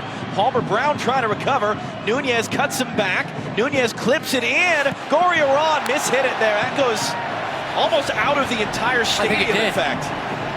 Well, Eric Palmer Brown just takes too many touches on the ball here. It ends up dumping it off to Pulisic too late, to where now the space was gone. And Arambari is able to win it back, releases now Nunez into the space behind Palmer Brown. Great strength and awareness and patience also here from Nunez just to pick it out to the back post. It's a tough skill here from Corioran to take this one first touch because it's bouncing. He's trying to get up over the top of it and keep it underneath the net. But another let-off for the U.S. and Diego Alonso, you can see what he thinks of. That was a good opportunity for them in transition. Here's Musa with some space now. Combination with Palmer Brown, Yunus Musa on the run. No one's coming to meet him. They're just backing off, and then Musa, then they finally close it down. The ball's got to get off his feet. The first part, just so good.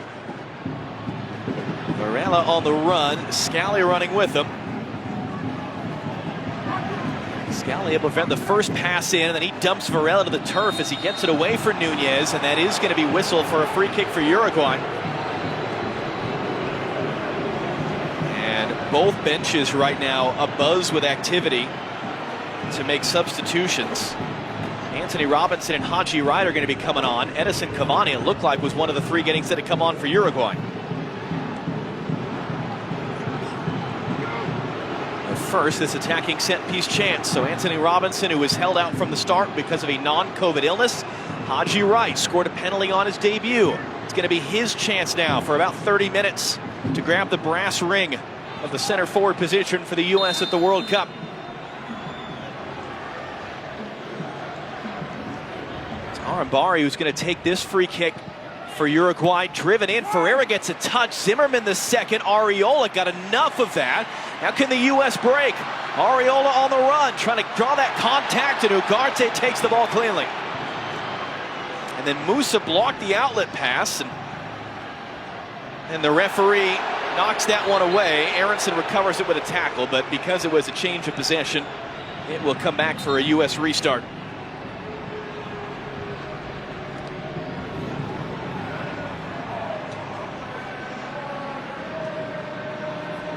And we'll see if the changes come now.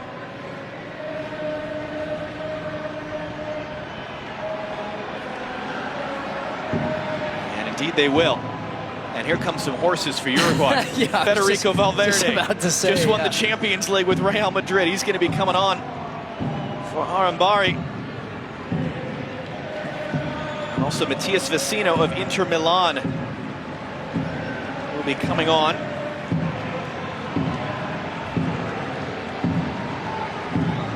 Fourth officials wrestling with that board. Ugarte is off, so that sort of center midfield battery replaced with more of the frontline starters for Uruguay for this final half hour.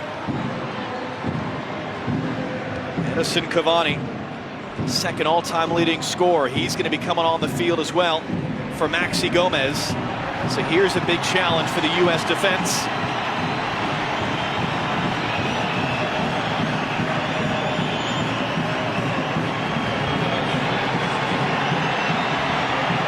Good roar for Cavani. He's finished out his second season at Manchester United. Jesus Ferreira's day is done.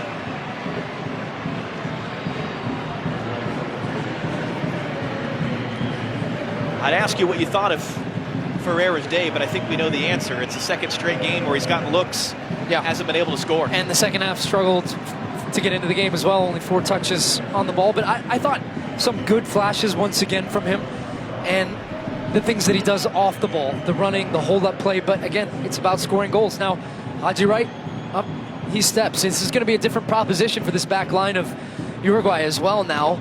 And it looks as though, at least for the time being, they might have shifted into more of their traditional 4-4-2. Cavani up front with Nunez. And it's going to be a back four. So in theory, it will be Haji Wright up against the 2 center backs now for Uruguay. And the U.S. with Yedlin off. Joe Scally's going to come to right back. Anthony Robinson on as the left back. And it's always a bit of a challenge when you bring new players into the game as well for the United States. And then the opponent also switches their formation. So an opportunity, and let's see how they figure out the spacing now, how they figure out to press the ball, and how they figure out also in possession ways in which to break down this team, which has got some real quality they've just added into the game. 30 minutes to go in Kansas City. Some world-class players on the field for the opponent, including this man, Cavani. Rolled back inside. Aronson sort of nipping at it, couldn't take the ball away. Gorriarán forced backwards. Uruguay have won every game this year, qualified for the World Cup once again with a game to spare. The U.S. unbeaten on home soil since the fall of 2019. Will one of those 2 streaks be ended today? Uruguay number 13 in FIFA's world rankings. Excluding Mexico, the U.S. has not beaten a team that highly ranked with Greg Berhalter as their coach. Scally defending, great first touch from Gorriarán. Trying to spin this back around. How about the back heel? Now the cross sent through to the backside. Varela waiting for it. Vecino wants it. Vecino hooks it in front. Johnson made the save. Gorriarán sends it back in. Johnson cleaned it up. We were waiting for a moment for Sean Johnson. His 10th ever appearance for the U.S. in 11 years. That was his moment. And it's a big difference already. Uruguay now playing in that 4-4-2. You've got overlapping fullbacks and overloads in the wide areas. So Gorriarán has the ball here, and now he's got the run. What a great awareness and pass. The ball comes in initially, but it's the recycled ball on the second one. Watch this save here from Sean Johnson. There's 2 Uruguayans that could be there and finish it off, and he just stands, he waits, and then he gets the leg down and reacts to it. Comes off his shin in the end, I think, and a fantastic save from him, and his biggest moment in the game yet, and he delivers for the U.S. Now the U.S., a little burst of energy the game needed, I think, on both sides. As the U.S. were flying forward, Musa started the sequence. He hands it off to Adams now.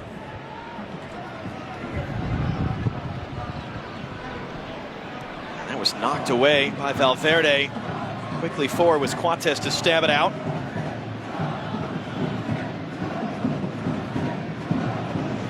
Said it's been a long time coming for Sean Johnson to get this opportunity, but he wins MLS Cup with New York City, MVP of MLS Cup.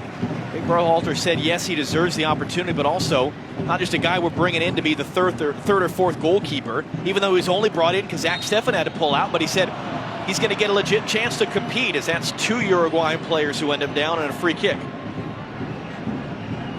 It's goalkeeper, it's left center back, and it's the number 9 position. Those are the 3 that we're going to be talking about continually now for the next couple of months.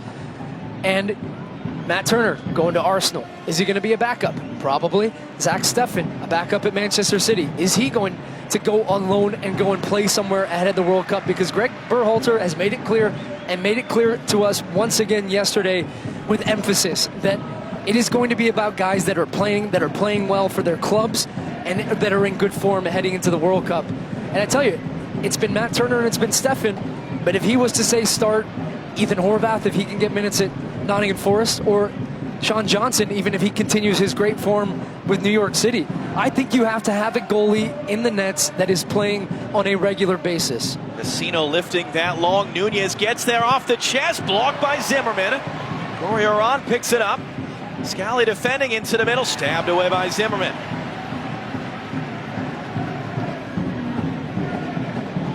And give Sean Johnson credit. We asked him in the playoffs last fall about you know, Stefan and Turner and what he thought, and he said, no, we're all in there competing. He's never once given up the idea that he can be the guy for the United States. Whether he can or not, who knows? But he's given his opportunity today. He's made 2 saves. That one was a big one. He's never actually allowed a goal for the U.S. since his debut back in January of 2011. We'll see if that streak keeps up for the next 25 minutes and change. Long switch now. That's Oliveira out there. Back in for Nunez. Adams read that well and knocked it away. And more changes in the wings for Uruguay, including Diego Rossi, the former LAFC star. Just finished his first season in Turkey.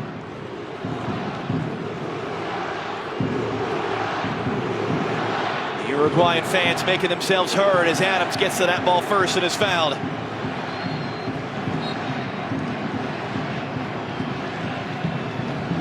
And here is Diego Rossi, just made his debut this year. He'll be replacing Gorriarán. It was one of the most curious things that Diego Rossi was absolutely lining up MLS, and he absolutely could not get called up to Uruguay. Brian Rodriguez, his teammate at LAFC, struggled to be anywhere near as impactful. Rodriguez consistently called up, and since Diego Alonso took this gig in December, it's been flipped. Rodriguez now is not being called in, and Rossi's been given his chance. Facundo Pelistri is coming on.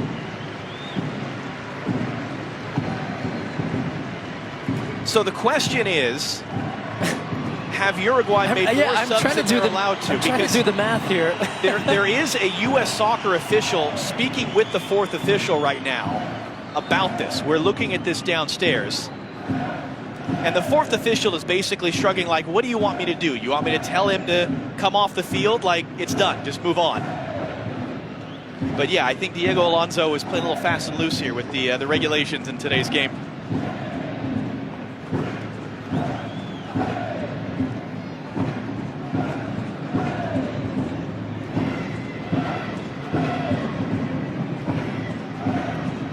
Anyway, here's Pulisic from Adams. Can open up for Areola. Oliveira was there first. There's Diego Rossi's first touch. Pulisic coming all the way across to pick it up. Kept it in play. Takes the bump. Areola returns it. Pulisic chopped down by Rossi.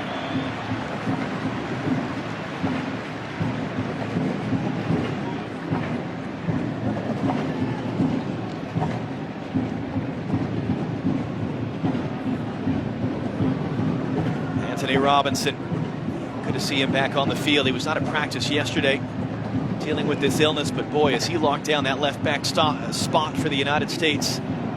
Led the team in minutes in World Cup qualifying. And by the way, the conversations have continued down below us. Now the U.S. assistant coaches have come over and had a word about the extra sub that Uruguay have thrown on. Yeah, but what are you going to do, protest the game? It's a friendly. No, maybe now the U.S. get to throw another one on. Here's Haji Wright. First chance he's really had to get on the ball. Couldn't connect that with Areola. It was cleared out wide by Coates. Last off Areola for a Uruguay throw. Yeah, look, I mean, and I get the 4th counting his hands. Hey, 1, 2, 3. Where he's like, what do you want me to do? Do you want me to tell him to come off the field? Like, well, this is interesting. And Anthony Hudson, U.S. assistant coach, former Colorado Rapids head coach, sort of sticking his neck in there and trying to overhear some of it. They're still chatting with the 4th official about this thing. Yeah, I mean, there's Valverde now. Forfeit friendly win? Does that exist? Overhits that pass. All right, we got 20 minutes. We got more subs than maybe we needed to have or could have had. What are you looking for here? Well, actually, hold on. Greg Berhalter is walking over right now to have a word with Diego Alonso. Yeah, the two coaches are chatting right now. And we're going to have a hydration break in a minute for them to keep the chat going. As Aronson wriggles away. And Diego Alonso just sort of shrugging his shoulders at Greg Berhalter right now.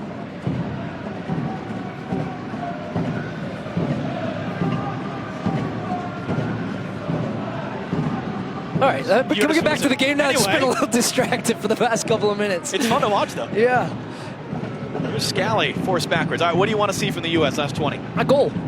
Simple. I think Uruguay have swung the momentum back in their favor with some of the changes that they've made. The U.S. have yet to find a rhythm again. Joe Scally's now down on the ground. Maybe that's part of injury substitution to try and get another man on the field. But Scally is down. The U.S. are going to play the ball out. Boy, what a couple of minutes we've had here.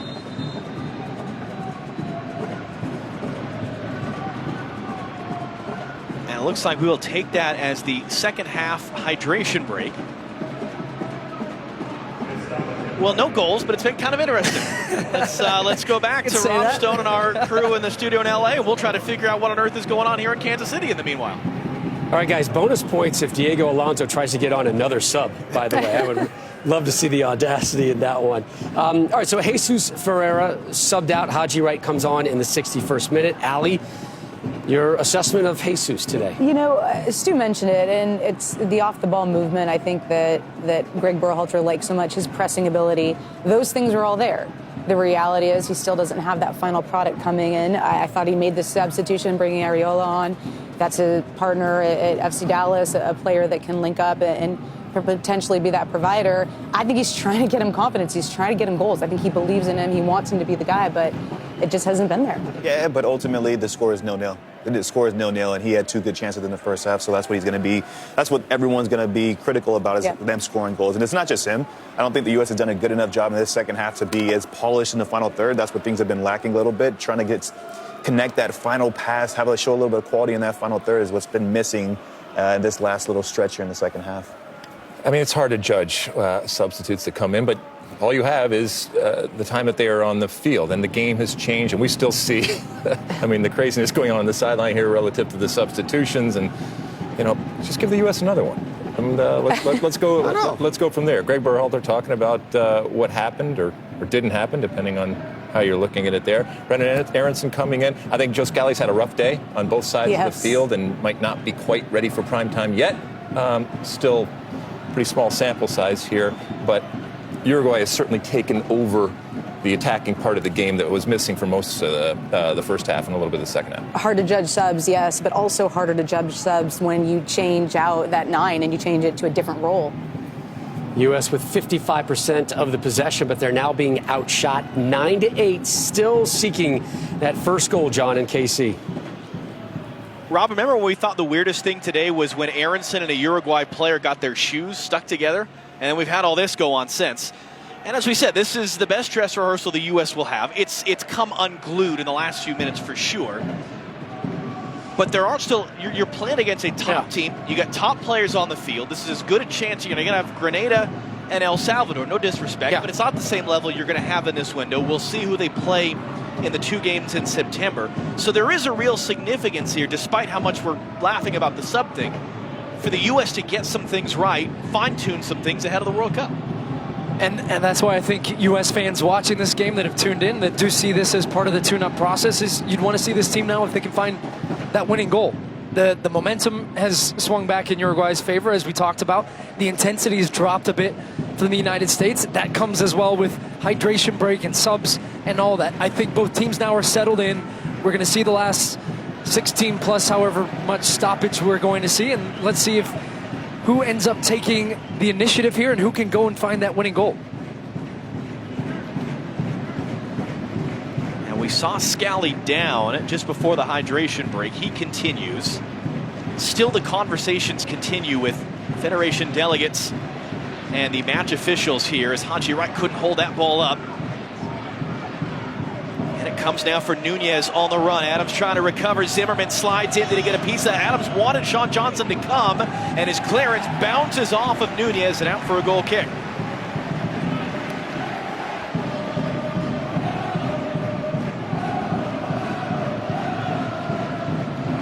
Two saves for Sean Johnson. That great close-range save that he made a few minutes ago. His 10th appearance in 11 years with the United States. Gives that one right away off the goal kick. Nunez resets for Diego Rossi.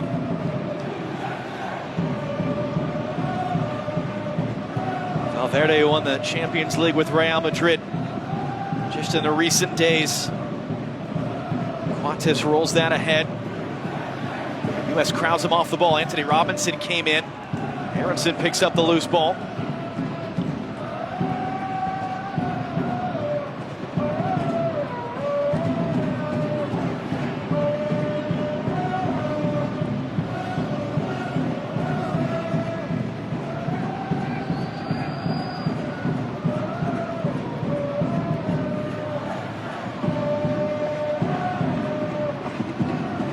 Moose able to dance out of the pressure. A little hip feint to get around Pilistri. Now he's forced to come back the other way.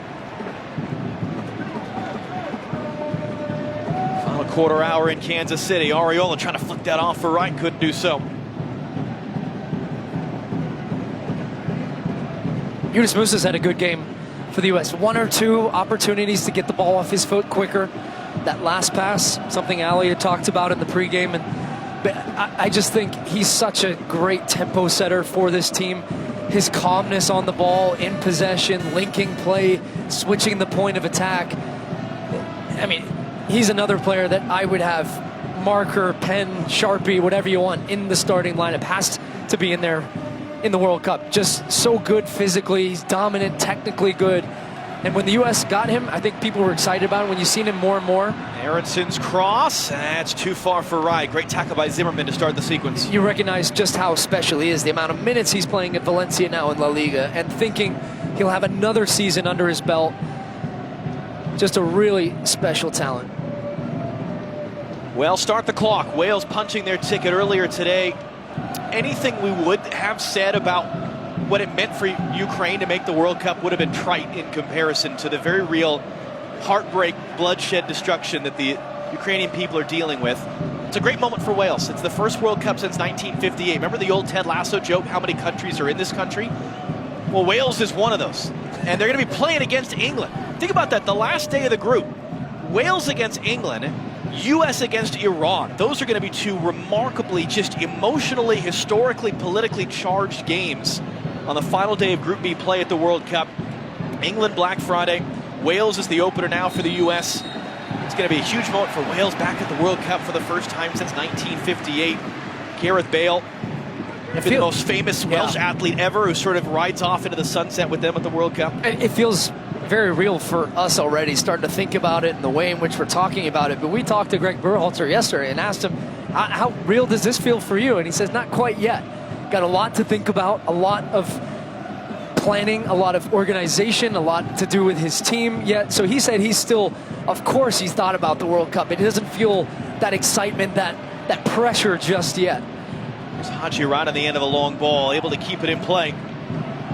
Who will be on the field for the U.S. when they kick off Monday night in Qatar, Monday afternoon in the U.S., November the 21st, live here on Fox against Wales. That was kept away from Ariola by Vigna. Tyler Adams looking to reset. Pulisic dropping in to pick it up. Brendan Aronson now. Scally wants it. Aronson drops it off for Zimmerman instead.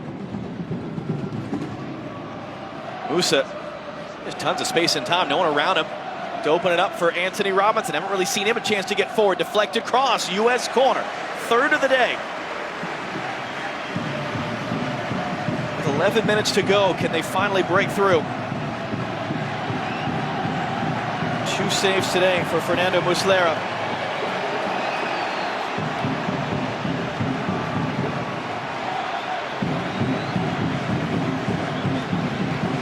And again, these new plays the U.S. was installing yesterday at practice, can one of them come off?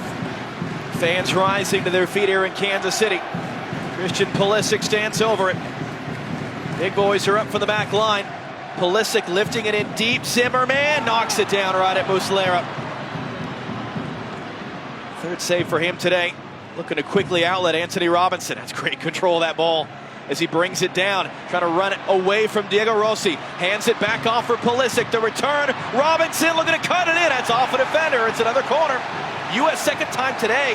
They're arguing for a handball. There is no VAR. Referee says no. Great work from Anthony Robinson, and he would have started had he been 100% healthy.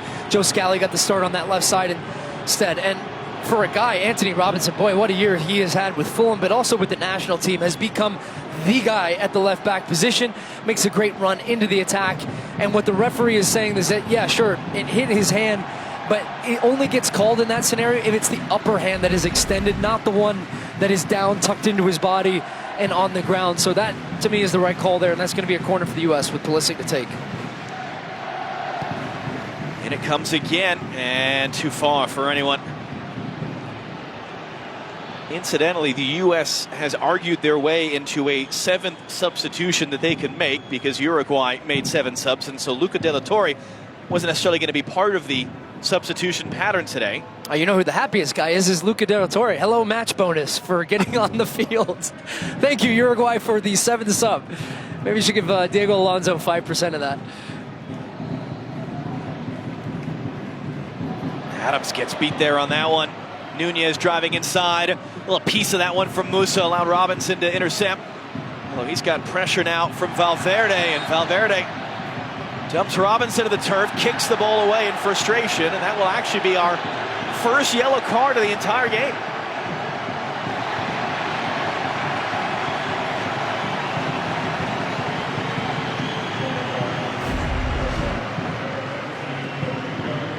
Valverde tracking down Anthony Robinson, and 2 great athletes there, both of those players. I think it's a foul. It wouldn't have been a yellow had he not reacted in the way he did and punted the ball into the ad boards. And we'll correct it to say this is actually still the 6th. The U.S. can make 1 more. So De La Torre is not the lucky winner of the Diego Alonso game check lottery just yet, as Luca De La Torre will be coming on for you. Are you losing track of subs now too, like the 4th official? I mean, someone's got to be in charge of this stuff at a certain point. Here's Pulisic on the turn. They don't make the sub just yet. That was poked away there. Adams picks it up. Adams looking for the run of Musa. It was his number that came up on the board, so it appears he's going to be coming off as he resets for Robinson. U.S. worked a lot on this kind of stuff yesterday at practice when the team is sort of set low defensively on them. How do they break him down? Anthony Robinson on Diego Rossi. Pulisic now, 1v3 off balance, couldn't return it. Cavani hasn't been on the ball much since coming on. He spins away and is hauled down by Tyler Adams. He's barking at the referee about it afterwards.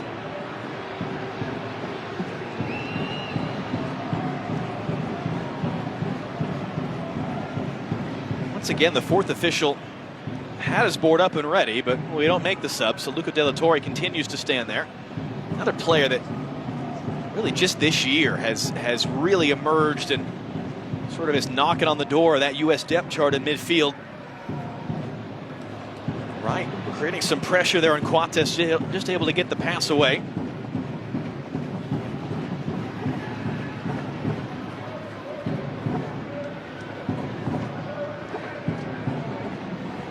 Coates looking long, Nunez brings it down.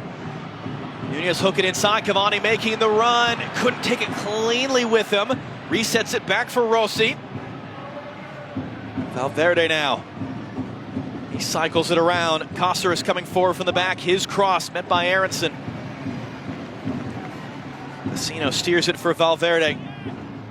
Cáceres once more. Rossi, who scored the first goal in LAFC's history 4 years ago. Into the middle it comes, Vecino. And it breaks down there on that far side. And finally, Luca De La Torre gets to play, as he was sitting there for a long time. And Yunus Musa,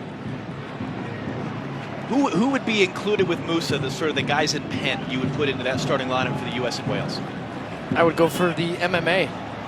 Musa, McKennie, and Adams. And I think then you could still play Christian Pulisic on the left. You could play Gio Reyna or Aronson on the right, or even you could play Aronson as the 9 that's a little bit deeper, and then you could just do a lot of different things. I think when you look at all the different pieces that Greg Berhalter has, he's got a lot of guys that can play in a lot of different positions and play them well, and it's a lot of options. And I do think at the end of the day it's going to come down to form, but I think in games against teams like England, where they're physically very good and fit and strong and great with the ball, you think about 3 guys that are playing at a high level: Tyler Adams, Yunus Musa in La Liga, Weston McKennie in Serie A with Juventus.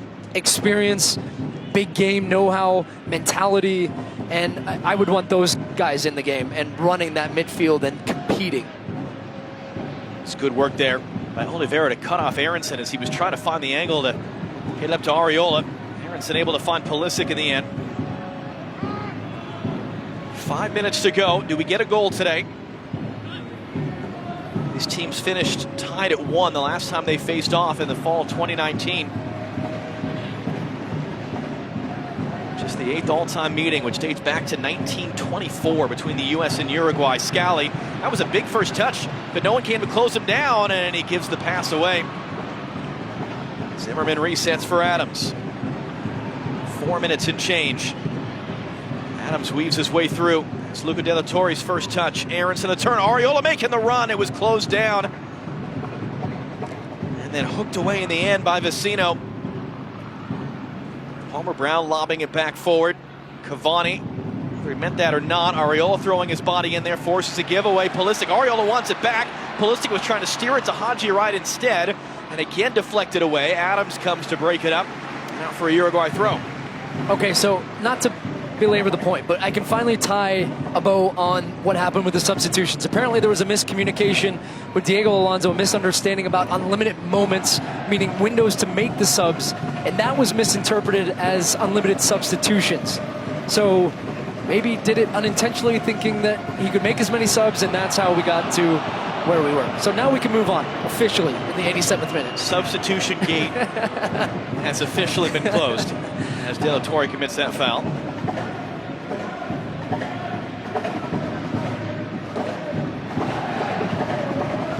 Uruguay have won all 5 games since Alonso took charge in December, including that 3-0 win over Mexico in Phoenix Thursday night. The U.S. trying to extend this second longest home unbeaten run in team history. It would be a 25th on home soil without a loss. 26 is the record, which was ended in Atlanta, 2015 Gold Cup against Jamaica.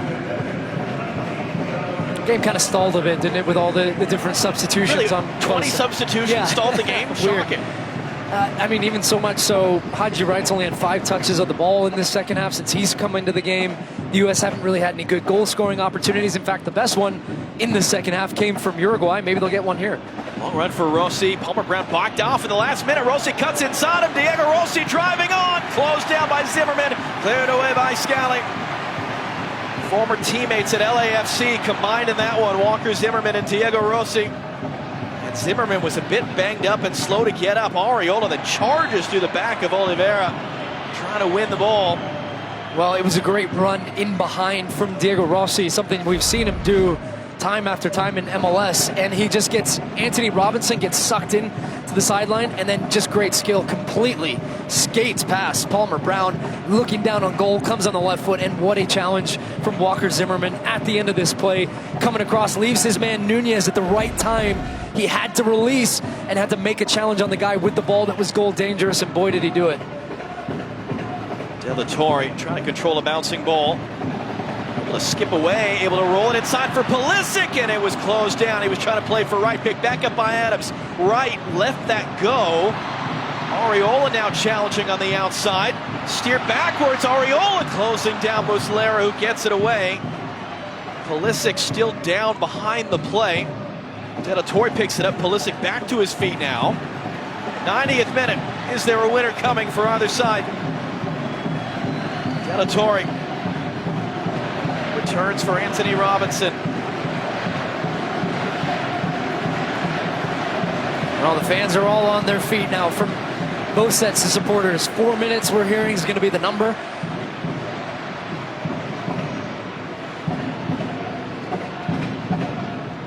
Adams, long run for Aronson, but he gets there. Returns for Tyler Adams. Now De La Torre. To chase that down, Cavani picked him off clean. The U.S. want to foul it and get. Cavani rolls it ahead for Darwin Nunez. Squares up with Zimmerman. Arriola comes to help as well. And that is going to be given as a foul and a free kick for Uruguay as we enter into stoppage time. Yeah, well, 2 poor moments there actually from Luca De La Torre. First, he takes too long and too many touches in the midfield, gets picked off by Cavani. Cavani starts the break the other way. The U.S. did a really good job in transition, getting numbers back. And then De La Torre fouls a guy going away from goal. No immediate danger or threat until you make that foul, and now have given the opportunity for Uruguay to bring everybody up. Only 1 man back now for them, and a chance here from a set piece.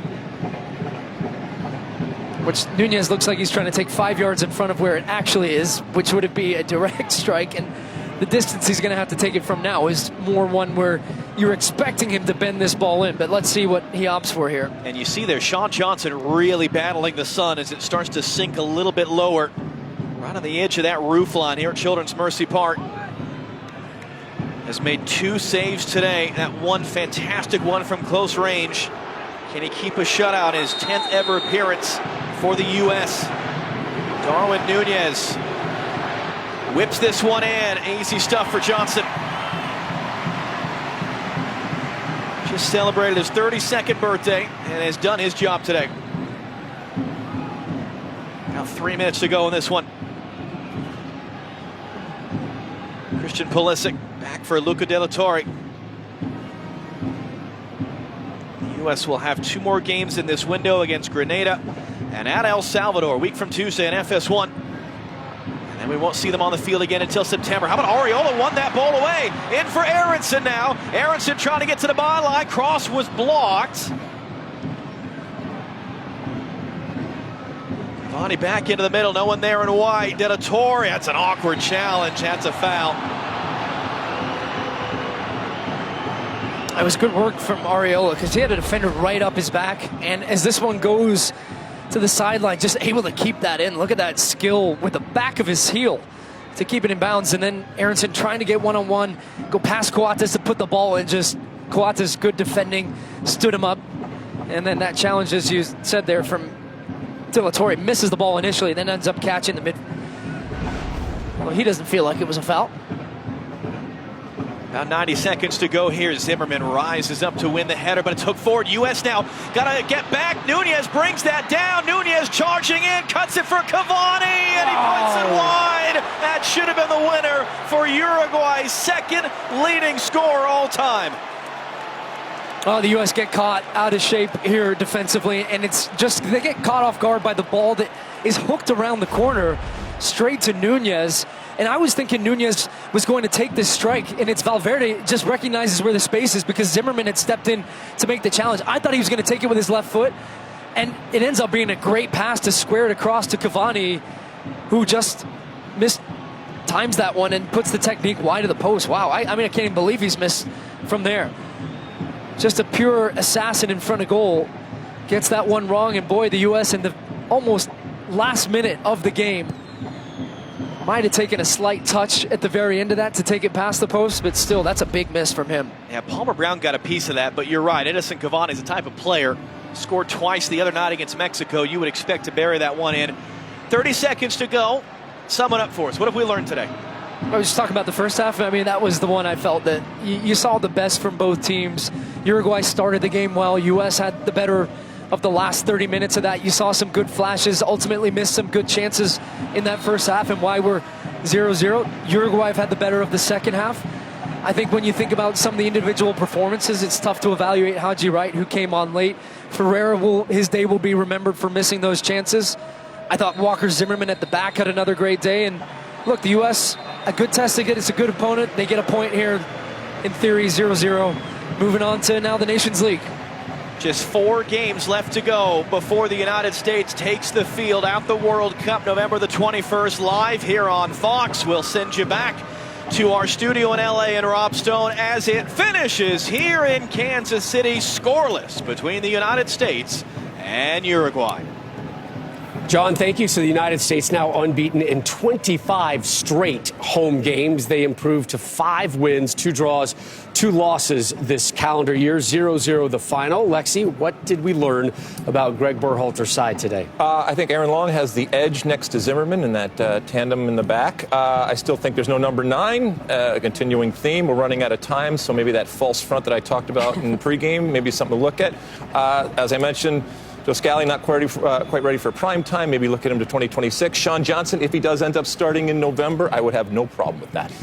There's still some concerns, and especially when the level gets brought up, you see a better quality opponent and still conceding chances where on a different day, this game could be 2 or 3 goals on against them. And then in that same breath, the U.S. had a couple chances in the first half that they didn't capitalize on. What I did like, Timothy Weah. I wish we would have seen more of him in the second half, especially when Brendan Aronson comes on and adds a little bit of energy and life to that midfield. So I feel like those two working in tandem could have maybe created some chances in the second half. But Sean Johnson is another one. Called upon, made a save, move on. Scoreline, like you said, flattering, I think, for the U.S. Having said that, if this was a group stage match and you walk out 0-0 against Uruguay, you take that and you smile. I think in terms of creating chances on the other side, we did not see the outside backs get forward. As soon as you had a bit in the first half with Yedlin on the right, on the left, as soon as Robinson came in, things changed a little bit later in that second half. But for the reality, they needed to be involved more. When we didn't have that, we lost a lot going forward. 4 official games left for the U.S. before the start of the World Cup. 2 more this month, 2 more in September. And yes, we are just 169 days away from the start of our coverage of the 2022 FIFA World Cup. Every game live on Fox and FS1. Tomorrow, 11:30 a.m. Eastern over on FS1. It's the UEFA Nations League, and it's a rematch of the 2018 FIFA World Cup final between Croatia and France. The U.S., Uruguay. 90 minutes plus. Big save from Sean Johnson there. Uruguay had a great opportunity late to steal the points. In the end, 0-0.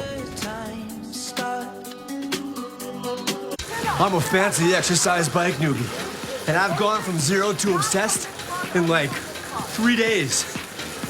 Woo! Come on, Milwaukee.